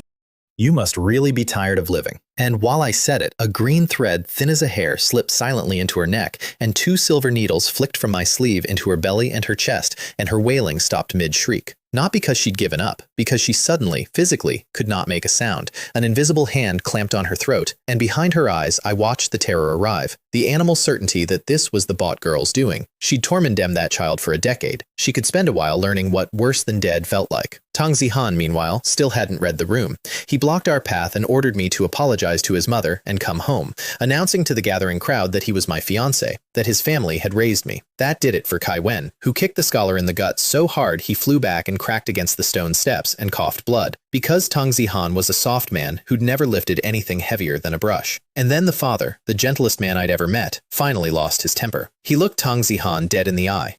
Your mother disliked her, so she sold her for 5 taels a few months ago, and now you stand here calling her family? That's too ridiculous. Tang Zihan's face came apart as he turned to his mother and slowly began to understand what his family had done and thrown away. That's when the soldiers arrived. Someone had run for the authorities, led by a square-faced young official who scanned the scene, landed on Liu Guang Bo, and paused with a flicker of surprise, because he recognized the father. Another crack in the story. The girl with the soldiers turned out to be Yi Jingwen, Tang Zihan's new interest, and the official her cousin. And to her genuine credit, when he asked what happened, she told the truth, all of it, that the old woman had started it. The official heard the crowd out, looked at Mrs. Tang Hua writhing on the ground, clutching her throat with open disgust, and warned Tang Zihan, whom he called Tang Tongsheng. Since your mother started this, don't blame others for acting. You're a member of Yunshan Academy now, and Master Wen's prized student. He despises exactly this kind of scene. Don't ruin everything over your mother. Then he nodded politely to Liu Guang Bo and left. So the scummy scholar had a real name and a powerful patron and everything to lose. Good. More to take. We walked away. Behind us, shortly after, Mrs. Tang Hua collapsed foaming, convulsing. A stroke, the needles doing their slow work, and by nightfall, the whole county knew. The woman who'd beaten and sold a child was paralyzed, mute, trapped in a body that no longer answered. Even Hua Tuo couldn't have saved her. I'd made sure of that. The sold girl's abuser, undone in the street where everyone could watch. If you're going to rise from being furniture, this is the part where it's supposed to feel like something. It did. Then we went to sell the ginseng and got a lesson in vermin of a lesser kind. The big South Street pharmacy, run by a shopkeeper with a Maitreya smile named Mei Lin, took one look at 100-year-old wild ginseng, felt his pupils blow wide with greed, and then said, straight-faced, that it was worthless. 10 years old at best. 5 taels to make us go away. So the father wrapped it back up and walked, and the shopkeeper chased us out the door, panic overriding dignity. 20 taels, he blurted, then higher. And I told the father this was a man who knew exactly how to do business, meaning cheat children, and we left him in the street. Dr. Fang saved us from the whole thing. He appeared on the road, arms full of shopping, delighted to see me. When he learned Mei Lin had tried to swindle us, his face darkened. It's you again, he snapped at the shopkeeper, who fled, and he took us back to Tongan Hall, examined the ginseng like a holy relic, and told me the truth. At least 100 years old, exceptional, and I'd be a fool to sell a life-saving root like this at all. When I insisted, he offered 300 taels, a fair, honest price, and I took it without blinking. In my first life, the same root would have fetched a fortune at auction. That made 300 taels look like pocket lint. But for this world, it was a mountain of silver, and Thang paid it because he was a good man, and I liked him more every time I saw him. Then he asked me for a favor, and the father shut it down before Fang finished the sentence. Fang had a friend, he said, whose young son had suffered a strange illness for 5 years. High fever, constant cough, couldn't bear light, and a lump on his neck that had grown facial features and kept growing. My interest sharpened instantly, because that is not a normal sickness, that is a case, and Liu Guang Bo cut across all of it, cold and, unusually, frightened. We can't help with that, and dragged me toward the door. Outside, he told me why. The sick boy was the youngest son of the current Right Chancellor, Sun Li Xuan. His illness had defeated the Imperial Medical Academy and every famous doctor in the land, and any doctor without fame or a powerful backer, summoned to treat him and failed, simply vanished. Killed, the rumor said, by Sun Li Xuan's own hand, a man who murdered his own relatives in the street. Stay away, the father begged, and I said I understood, and filed the boy with the growing face on his neck into a drawer marked Later, more carefully than the others, because that was a case I actually wanted, and a monster I'd have to grow strong enough to walk past first. Then the He family collected me, exactly as Rui Han warned they would. 2 servants intercepted us, their master requested a moment, and I went, over Kai Wen's furious objections, because I'd been waiting for this. They led me to a private tea-house room that smelled of lilies and something medicinal, and there sat He Yi Chen, the young master of Chun Feng Yu Mansion. Tall, white-robed, jade crown, a gentle, handsome face and eyes that smiled while they calculated. He poured my tea himself and asked, once we'd finished the dance, whether I'd sell him recipes too. And here's why the He family got what the Li family never would. When I named my terms, he didn't flinch. 50-50 on the profits every dish earned, high prices for each recipe, and a clause I wrote into the contract myself, in my own flowing hand. The number of recipes was mine to decide, and no one could force me to produce a single one against my will, on pain of 1,000 gold in penalty to me. He read that clause, his eyelid twitched, and then he signed it and fingerprinted it and smiled. because He Yi Chen was smart enough to know that the way you keep a golden goose is you never, ever cage it. I cooked him braised silver carp, spicy diced chicken, wood-ear pork, and by the time the smell reached the tea house, the whole floor was trying to break down the door to find the source. He paid me 352 taels for 3 recipes and threw in a box of treasure on top, and swore, without my even asking, that the He family would never breathe a word about me or the Liu family to anyone, because he'd already done the math. He'd sent someone to investigate why Lady Chen Shailan, a woman who'd sooner die than swallow being humiliated twice by a village girl, had simply let me walk, and the only answer that fit was that I was someone she couldn't afford to touch, which meant the Liu family, which meant I was worth every tale and every secret it took to keep me happy. I like working with people who are smart enough to be honest. It's so much cheaper than the alternative. On the way out, I placed an order for 300 more silver needles at the blacksmith, bought some chicks and pork, and headed home rich, 352 taels heavier and 1 abuser lighter. Behind me, Lady Chen Shuilan arrived at the wonton stall minutes too late, learned I'd cut a deal with her rival, and shattered a bowl against the wall of a private room. He Yi Chen dares to poach a Li family asset. He's tired of living. And she leaned close to her maid and whispered a plan and sent her running. I didn't know that yet, but when a woman like Lady Chen Shuilan starts whispering plans, someone innocent is usually about to pay for it. I should have been paying more attention. I was busy being happy. It's always right when you get comfortable that this world remembers to remind you what it is. At home, I tried to give the father 200 taels, and he refused it flat. That's your money, child. Keep it. You'll need it for the land. So I put it back and went into my room to do the real work. All night, alone in a stinking ruined dimension, I rebuilt. Picked rotten tomatoes and cucumbers off the dead vines, squeezed the seeds out of the rot, coaxed them back with green sauce, ate seedlings from one dead fruit, then another, then another. The orchard was mostly gone. Only a pomegranate and a lychee tree still clung to life. But the vegetable fields came back green under my hands, row by row, while Bai Bao yawned emoji at me from the corner. By dawn, the garbage dump looked like a garden again. It cost me everything I had, which is why the family found me the next day, unconscious. I'd overworked the power down to the dregs and slept like the dead straight through, and no amount of Jia Rui calling at my door woke me. He panicked, ran for the others, and by the time I finally surfaced at the hour of the rooster, there were 4 grown men crowded into my room watching me breathe, Jia Rui's eyes swollen from crying. Even Long Wei was back, word of my collapse had traveled, and the rough hunter had come home worried, and the doctor from the next village had already been and gone with a diagnosis of, essentially, exhaustion. I'd meant to nap. I'd terrified my entire family instead. 6 people who 3 months ago had bought me like furniture, standing vigil over me like I was theirs. Then a 5th figure stepped in carrying a bowl of white rice porridge, and I blinked up. The Orui Han? He'd come home early too. He set the bowl down, sat on the edge of my bed with a face carved from ice, scooped a spoonful, blew on it, and held it to my lips. The room went very quiet. I pointed out, into the silence, that he called his brothers by warm names and me by my full 3 characters, so this preferential feeding was, statistically, a little conspicuous. Everyone found the ceiling fascinating. I reached for the spoon. He dodged it and fed me anyway. The father's face split into the delighted grin of a man watching a matchmaking opportunity fall into his lap, and he cleared everyone out with the flimsiest excuse in history and left me alone with the eldest son and a bowl of porridge and my own confusion. Because I still, genuinely, thought this man disliked me. He watched me eat, told me the vegetables in my yard were growing well, and when I finished, he reached to help me up, and I told him I could stand on my own, and he said, "Then I'll walk you. You look terrible." Which, from him, I was starting to learn, was tenderness. He'd come home because the 3rd son had trouble at the docks, and he'd gone and hauled him back, and the 3rd son had brought seafood, actual seafood, from the far Beihai wharf, and Ruehan mentioned it precisely to watch my eyes light up, which they did, and I forgot I was supposed to be resting. Out in the yard, the 3rd son was shirtless and sweaty, hauling in a basket of strange sea creatures, and Ruehan took one look, went dangerous quiet, and ordered his own brother to put a shirt on immediately, and threw clothes at him. And I stood there watching the eldest son of a fallen marquis have a jealous fit at a fish delivery, and thought, something is happening here that I have somehow been too busy to notice. But all of it, the porridge, the jealousy, the sea creatures, all of it stopped mattering the moment I went to check Ji Yuan's leg, because it was time. I sat him down, unwrapped the last of the gauze, needled the leg one final time with a hidden wash of green sauce, and told him the bone had set. Then I told him to stand. He looked at me.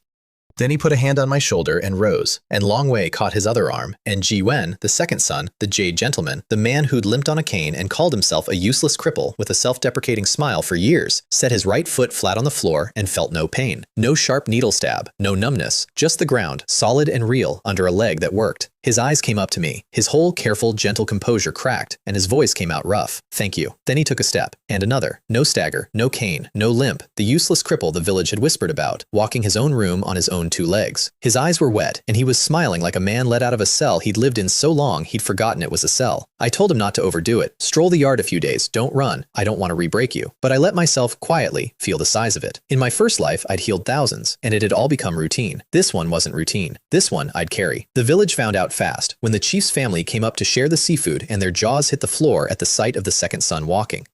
I taught the whole crowd how to eat blue lobster and crab, made a spicy platter for the brave, and gentle steamed dishes for Ji Yuan and Rui Han, who couldn't take heat, and for one loud, greasy, laughing evening, the two poorest families on the mountain feasted like nobles on food from the far sea, and nobody was afraid of anything. Rui Han and Jia Rui peeled shrimp for me all night as a reward for the cooking. I let them. Later, Rui Han did a small thing that undid me more than the big ones. I came out of a real hot bath. He'd quietly had Jia Rui boil the water, having noticed I sighed every time I looked at the dry well. Into fresh clothes Jia Rui had sewn from the purple cloth, and when I walked into the yard, Rui Han looked at me and said, "Awkward as a boy, it suits you." Then, recovering, "It's because Jia Rui sews well." Sure, that's why. But under all the warmth, that same evening, I learned exactly what I'd chosen to belong to. The land deed had a problem. To register the wild forest in my name, 300 acres now, which the chief sold me for 150 taels, I needed a household registration, and I had none. Sold at 3, no papers, no family, no standing.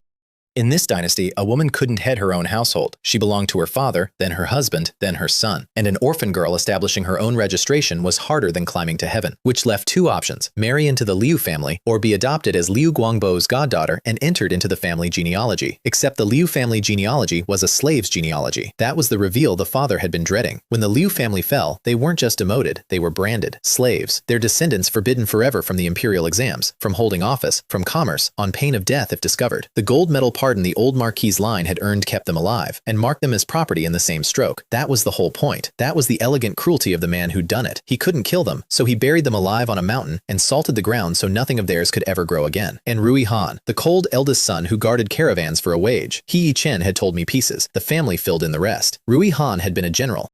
Not a figure of speech, a spirited young general who once, single-handed, annihilated 100,000 iron-blooded soldiers of the neighboring Nanchang kingdom, a legend still told in the capital, the pride of the realm, ruined by the very king he'd bled for. Ji Yuan, both scholar and swordsman, the jade gentleman all the noble ladies wanted, crippled for it. A house of loyal, brilliant, devoted people, exiled to eat wild weeds on a mountaintop by an emperor chasing an immortality pill. I asked the father if he hated the emperor. He was quiet a moment. It's impossible not to hate, but I cherish this more. As long as the family is together and safe, everything else is just passing wind. And Longwei muttered, low, that the only reason that tyrant hadn't already skinned them all and hung them on the city wall was the existence of their eldest brother. So that was the family who'd fed me the best bowl in a starving house. That was the roof I'd chosen. A branded, hunted, magnificent ruin of a house. And their one impossible protection was a broken general who guarded other men's goods for coppers and called it enough. Fine, I thought.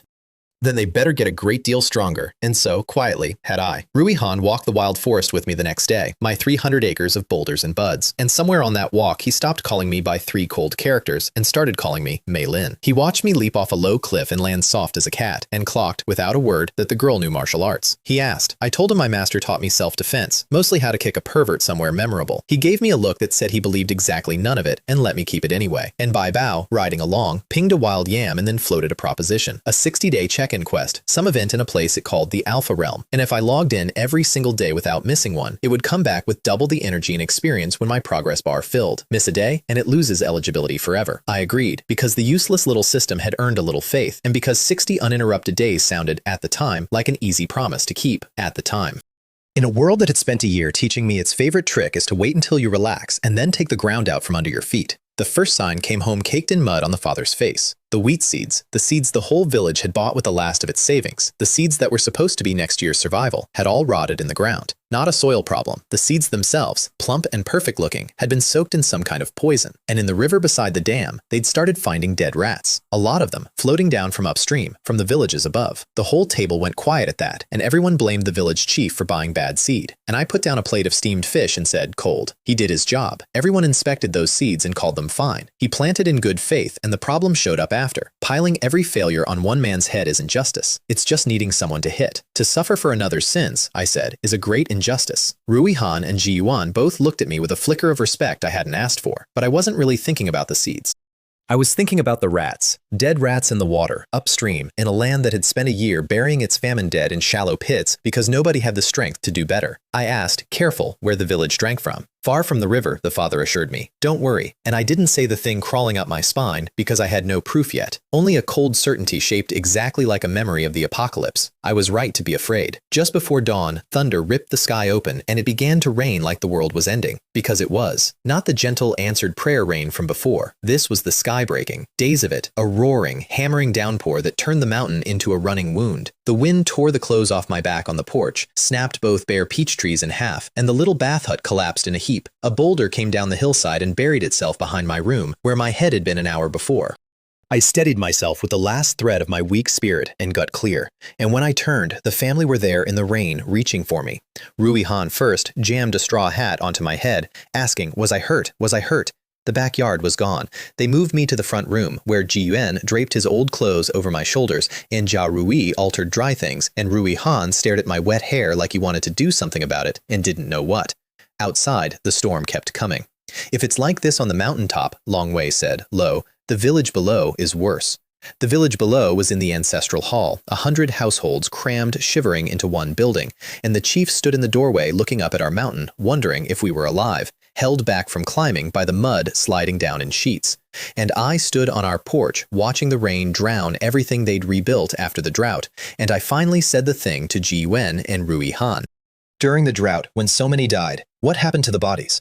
They understood in an instant, and their faces went gray, because they'd lived through the plague 5 years ago and knew exactly what I was circling. Corpses in shallow graves, fleas and rats gorging on carrion through a year of drought, carrying it dormant in their blood. A first rain, and people drinking deep and storing water like treasure. And now this, a flood, tearing the shallow graves open, floating the rotting dead up into every stream and well in the province. Whatever was coming, the rain was delivering it door to door. 5 days it fell. 5 days, and the world came apart. The neighboring Manhwa village went first. A mudslide swallowed it whole, burying the houses and everyone too slow to run, and the survivors fled through the storm to the one high ground left, my wild forest. The 300 acres of barren rock nobody had wanted, now the last dry land for miles.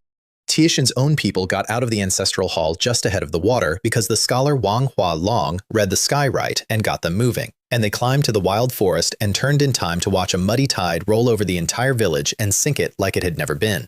From the high rocks, Tieshan looked like an ocean with a few roofs still breaking the surface. Grown men knelt in the mud and wept, and up on our mountain, the Liu family was fighting the flood for our lives. A wall of water came around the back cliff as we tried for higher ground, and it took the father off his feet and swept him into the current. Rui Han and I caught him, one arm each, knuckles white. Long Wei had an unconscious Jia Rui, struck in the head by a falling rock, on his back, barely standing on a stone that had only just fallen. And Ji Yuan, his newly healed legs soaked useless again, clung to a bending tree trunk with the water at his chest and his strength running out, and I could see he had seconds left. So I stopped hiding.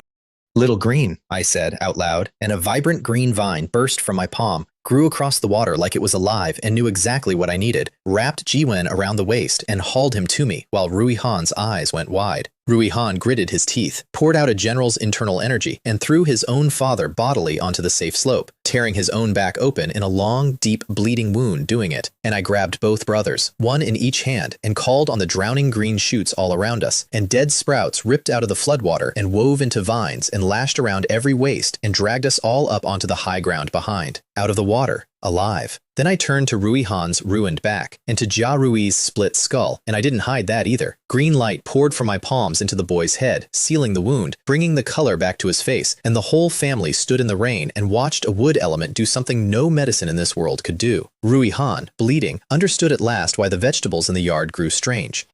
Zhu Yuan, half drowned, smiled up at me with wet eyes and said, gentle even now, Mei Lin, I can't feel my legs, come look. And I knelt in front of him, and Rui Han reached out through his own agony and touched the top of my wet head. Xiao Yu really is the Liu family's lucky star. And I healed his torn open back, the warmth swallowing the pain, and I healed the cuts and the bruises on all of them. Then I sat back and braced for it. For the way people look at you when they learn you're not a person, you're a thing that grows vines and mends the dying. Ask me whatever you want, I said, because I liked them. Because in 7 years of apocalypse, I'd learned the exact face people make right before family becomes a mob, and I'd already started, tired, calculating where I'd go next. I could kill a stranger without blinking. I couldn't stand to watch these 6 decide I was a monster. Rui Han wiped rain off his face. Don't make hasty decisions. Try trusting us this once. And Zhu Yuan said, we're family, aren't we? There's no room for suspicion between family. And Jia Rue, awake now, blinking, alive, gave me a smile in crescents like nothing had happened. Like I hadn't just grown a vine out of my own hand in front of God and everyone. I looked at 6 soaked, half-drowned, freshly saved people, smiling at the girl who was clearly not what she claimed. And something that had been clenched in my chest since I hanged in a dead girl's body, finally, quietly, let go. I stopped hiding after that.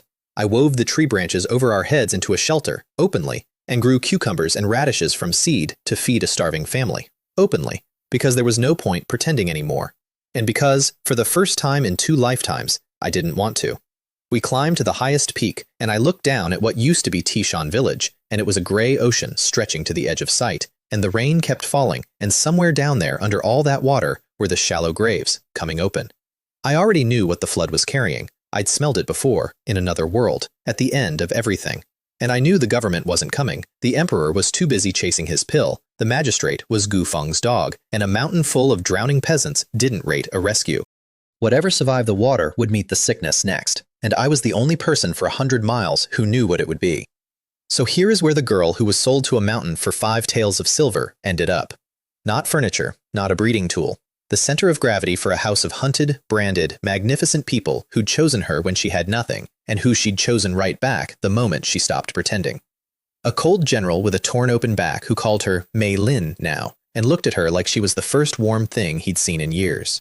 A boy who'd force-feed a bully dirt for her honor. A father who'd handed her the best bowl in a starving house, and meant it. And a secret even I hadn't let myself open all the way. A face 80% my own across a wall between 2 worlds. A memory of being born to money before the traffickers came. The name Lin Lin, and nothing else. Somewhere, I didn't yet know, a great duke's house was tearing the kingdom apart looking for a little miss lost at 3 years old, with a phoenix mark on the back of her neck. The sold nobody. The nothing girl. Worth exactly 5 taels on paper.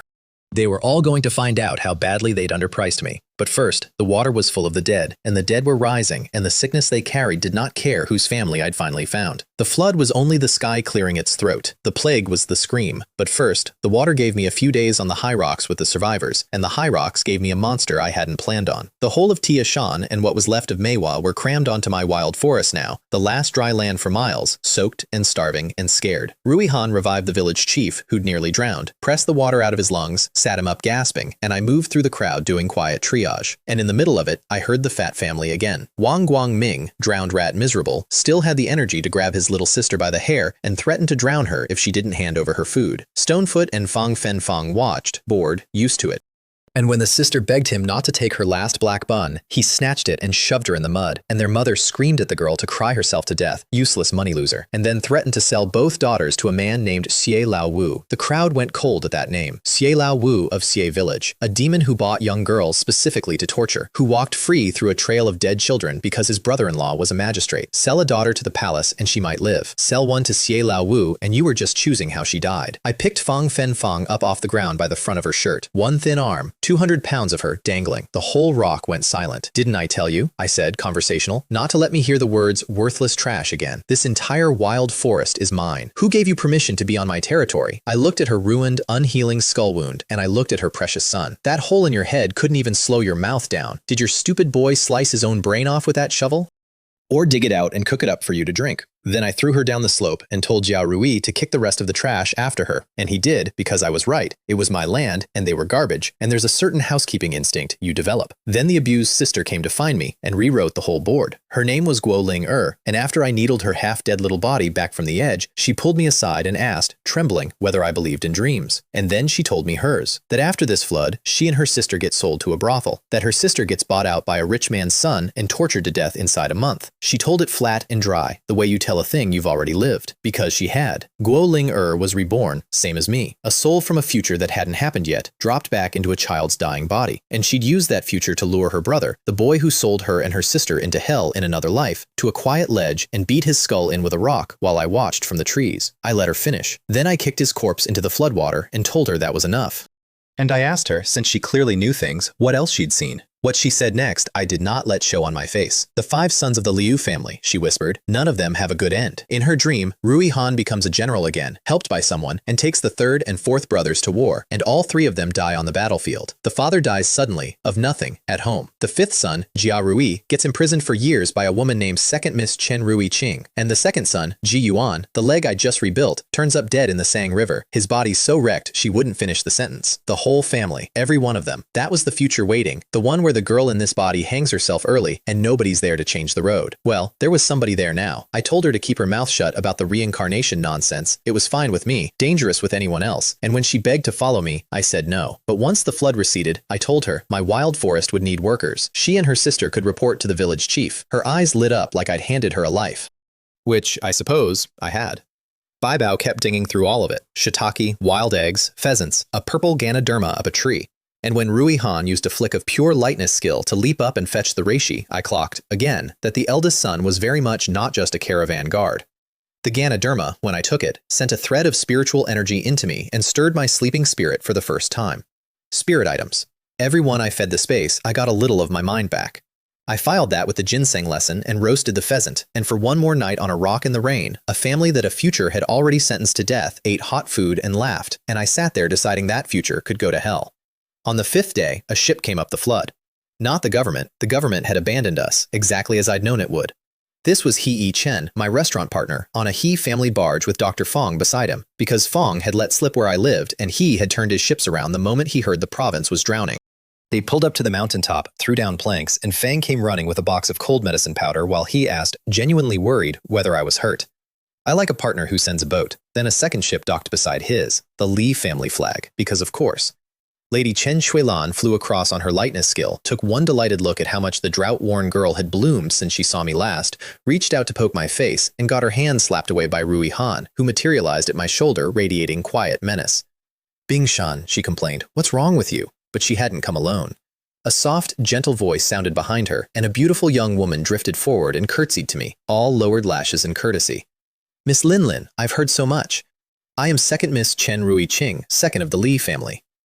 Second Miss Chen Rui Qing, the name from Guo Ling Er's nightmare, the woman who imprisons Jia Rui.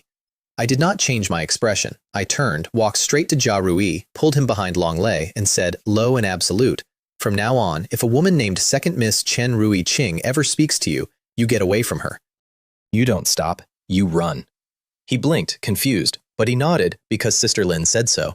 And while she watched me from across the deck with a sinister little smile, because I just publicly ignored a luo, I sent a thread of little green, thin as a hair, into her ankle. A tracker, a leash she didn't know she wore. She had eyes for Jia Rui already. I'd seen the exact shape of that look before, in the apocalypse, on people who use strength to do unspeakable things to the weak. I just didn't know yet how bad she got. We boarded He's ship, not the Luo's, I told Lady Chen Shuilan flatly, we weren't close enough for me to trouble her, and left her seething, and got the survivors dry and fed. And that's when He Yi Chen told us what had happened in the wider world while we were busy drowning. The emperor was dying. Placed under house arrest by the crown prince and the empress, so tight the other princes couldn't even see him. The imperial advisor had already pledged to the crown prince, which meant the throne was about to change hands.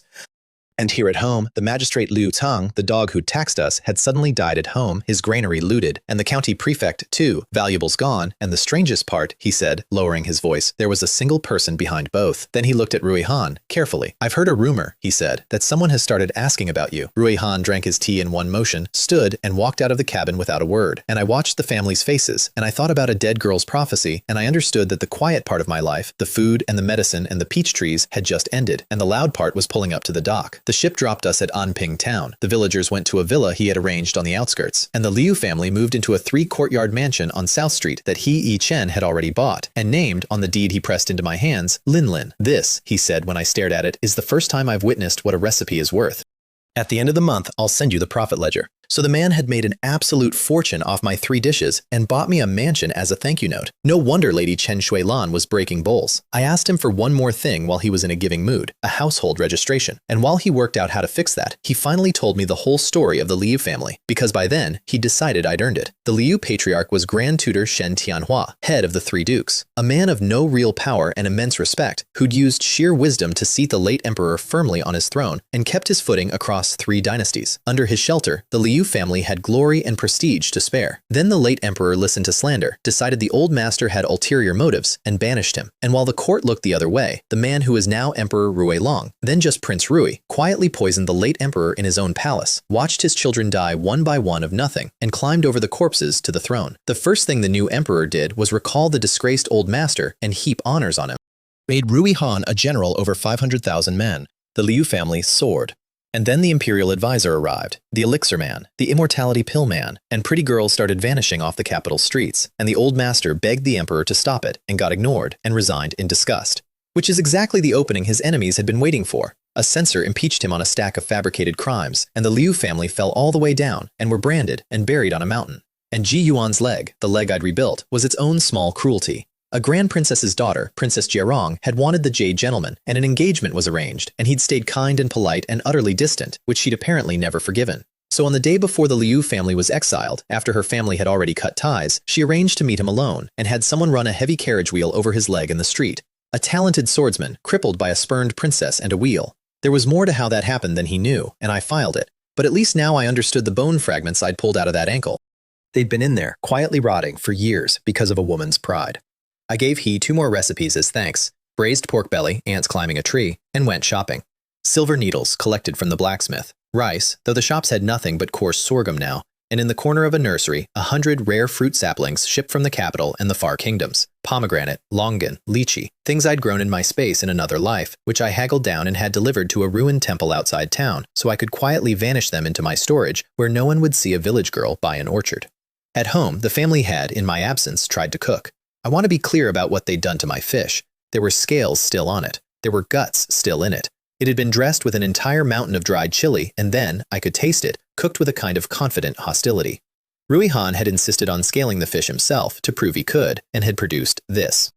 And when he saw my face, he picked up the chopsticks and ate a bite of his own war crime, and it nearly killed him on the spot. And he swallowed it anyway and said, with a straight face, "During the drought we ate everything. This is nothing." So the whole family sat down and ate the guts and scales fish out of pure loyalty to a doomed cause, lips swelling, eyes streaming, and I sat down and joined them, because that is what you do. And then I put a hand on each of their stomachs and used wood source to pull the fire out before the spice put a hole in someone. The household registration got fixed, in the end, by the father's oldest friend, a man named Gu Yuan Song, once vice minister of the Court of Judicial Review, now the newly installed magistrate of Anping, which is to say, a good, upright official, exiled to a drowning, plague-ridden county at exactly the moment it became a death sentence. He'd been the one, years ago, who quietly steered the Liu family to Tieshan to hide. He fixed my papers without a word.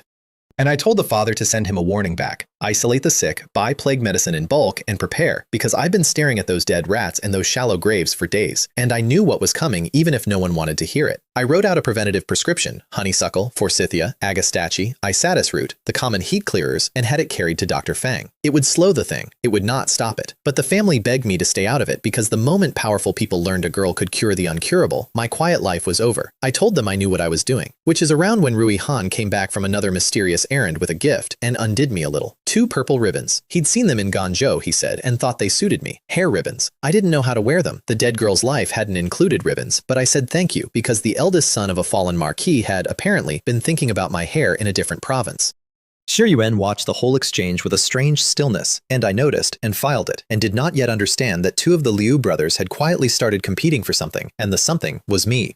Shi Yuan gave himself away a day later over a cucumber. I was making cold cucumber salad and held a piece up to his mouth to taste, absent, the way you do, and his ears went red and his heart, I could see it in his throat, started slamming, and he turned away flushed and stammered that it was nothing. I decided, generously, that the man simply wanted to eat alone and was too shy to say so, and handed him the whole bowl. I was, at reading these 2 brothers, an absolute genius everywhere except the one place it counted.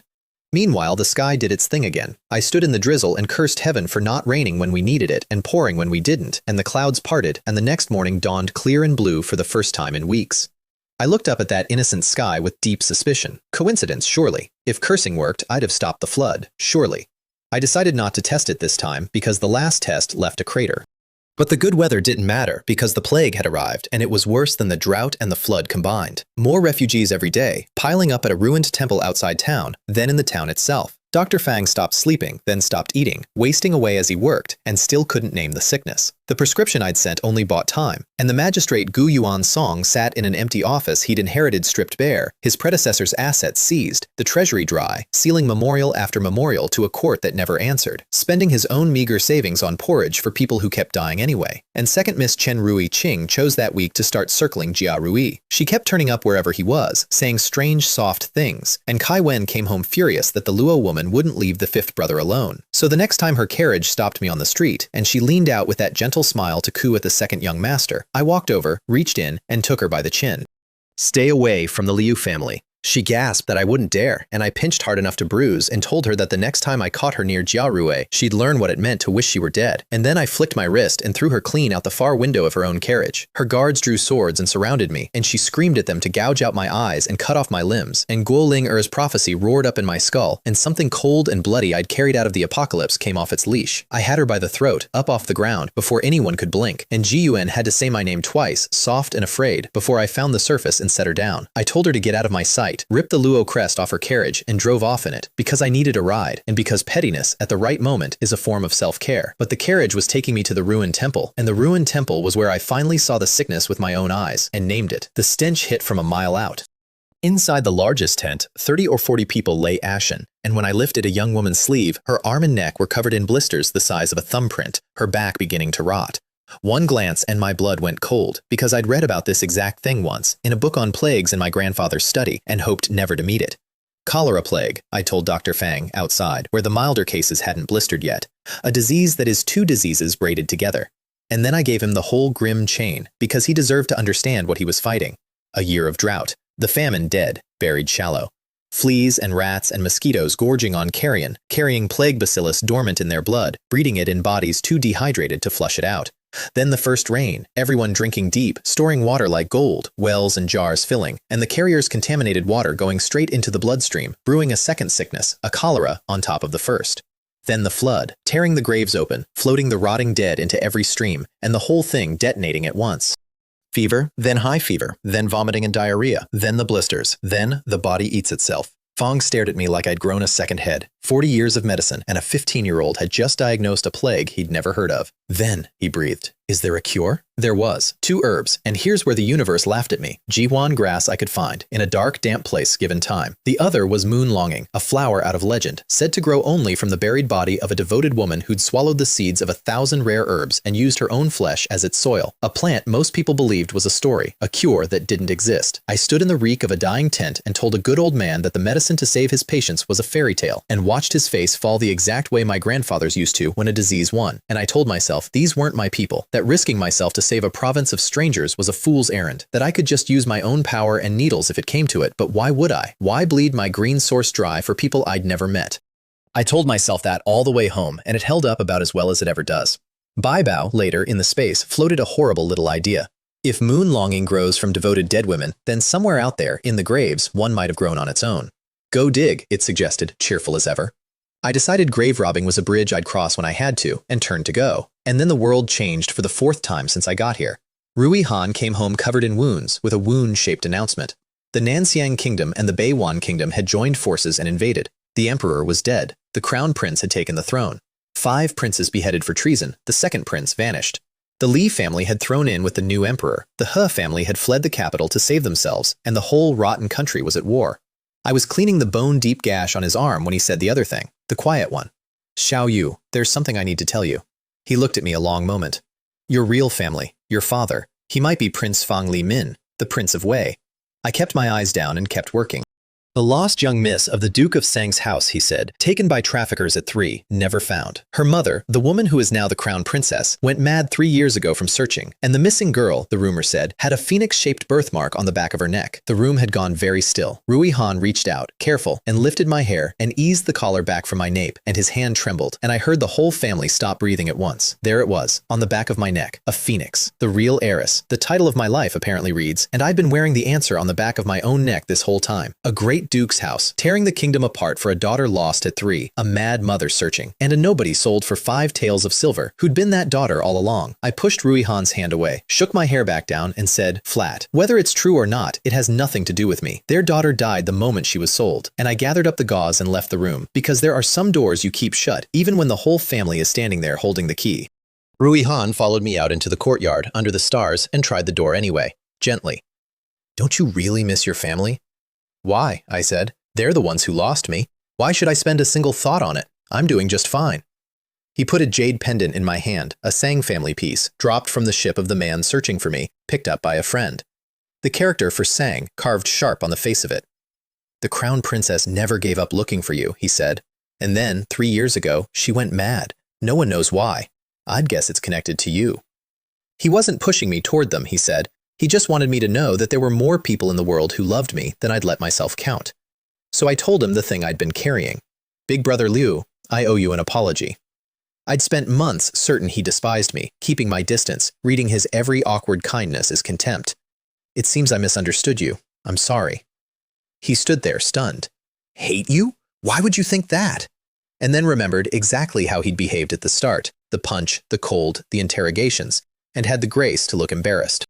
Then he said the thing I'd been dreading since a dead girl told me the future. I may have to leave for a while.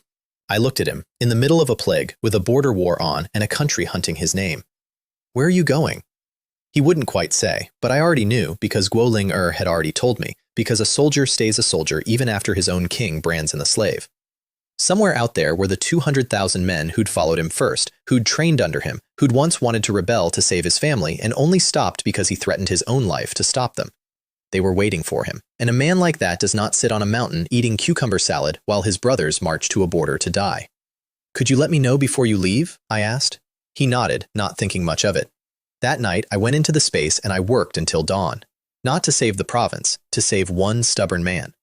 I pulled every antiviral, immunity-building, wound-mending herb I had, washed them in water source, and cooked them down with wood and water both to force the medicine to its peak, and rolled them into pills for Rui Han to carry.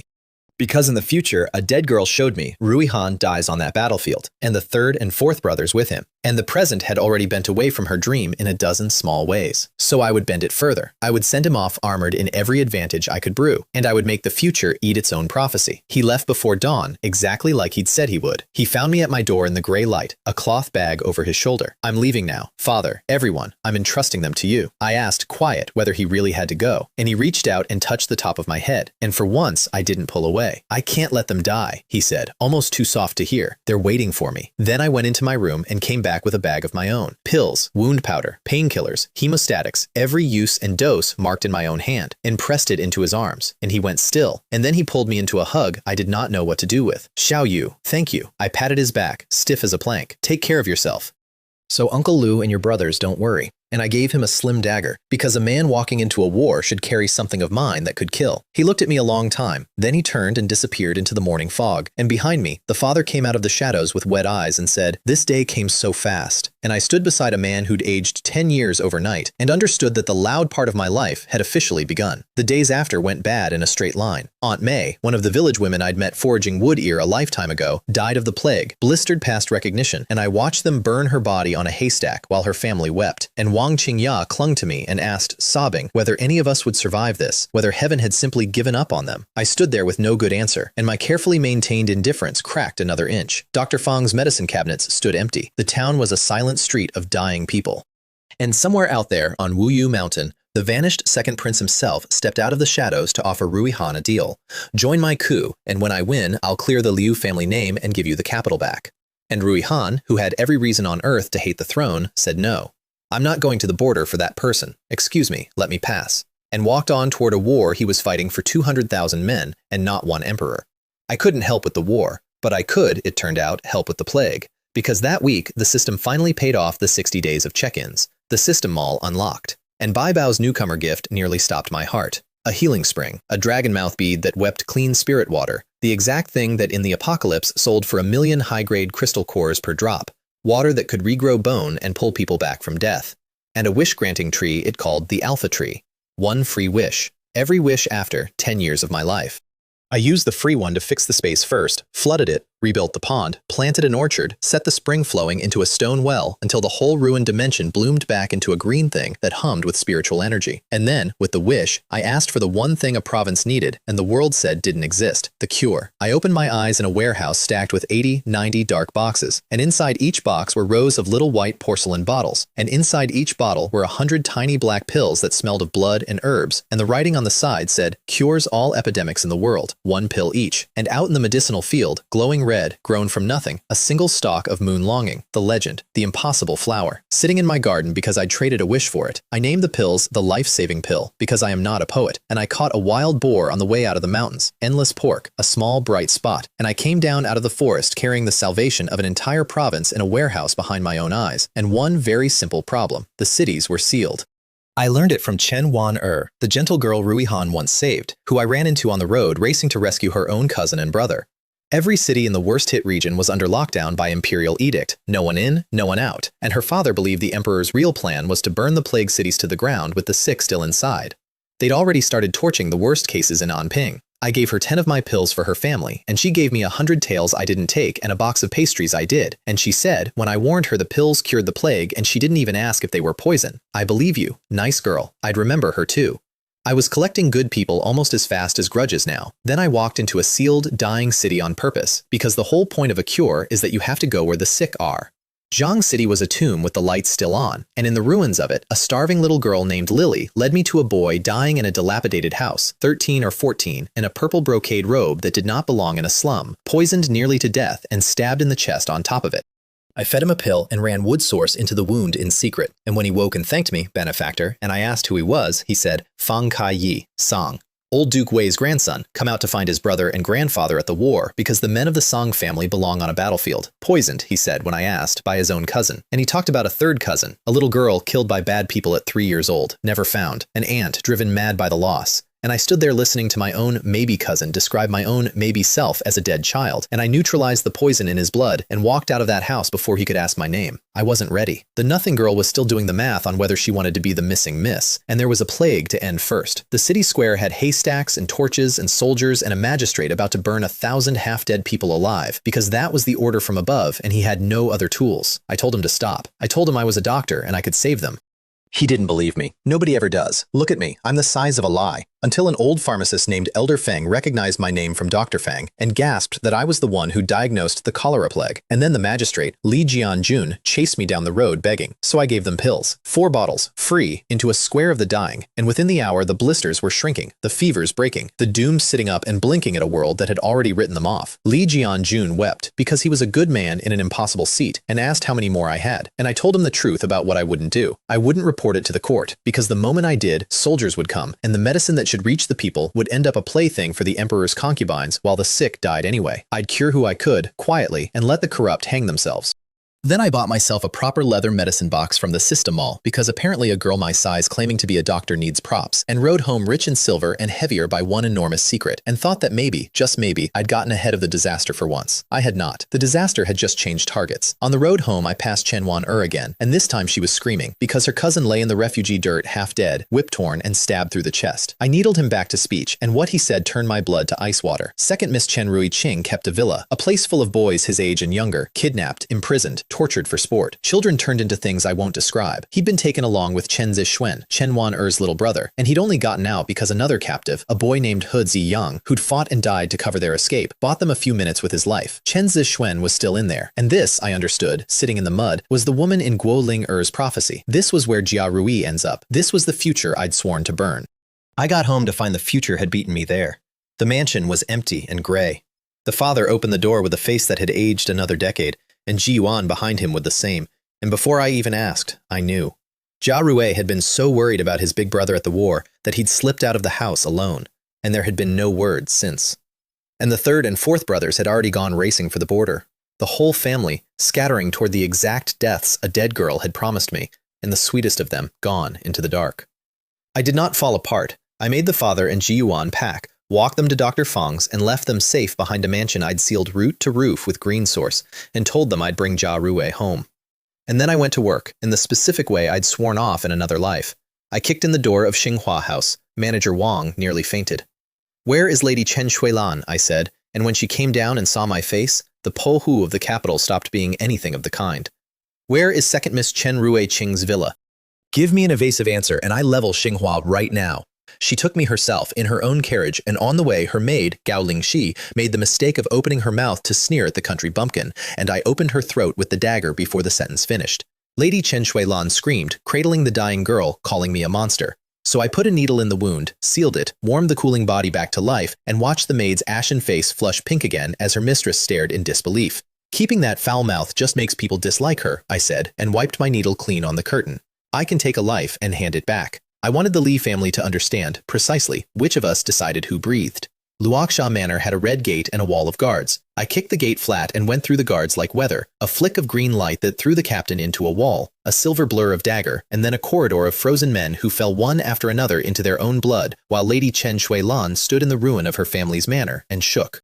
I found a survivor cowering, put my foot where it would encourage honesty, and got a direction: the south garden, the dungeon, under the ground. I broke the rusted iron gate with a jet of water and went down 30 stone steps into a stench I knew from the apocalypse and pushed open the final door onto hell, an arena. Hunting dogs, vicious western breeds, killers, pacing a floor strewn with the torn remains of children who hadn't been fast enough. In one corner, 20 more boys and girls huddled, waiting their turn to be entertainment. And up on a high platform, in fine silk, laughing, a crowd of noble children, sons and daughters of the capital's great houses, come to watch the poor die for fun. Second Miss Chen Rui Qing among them, a half-dressed boy trembling at each of her knees. Her brother Chen Hao Ran beside her, delighted with himself. I sealed every exit with vines, and I walked down the steps, and the killer hounds took one look at me and pressed themselves flat to the floor, shaking, because a thing had come into the room that even they knew better than to bare teeth at.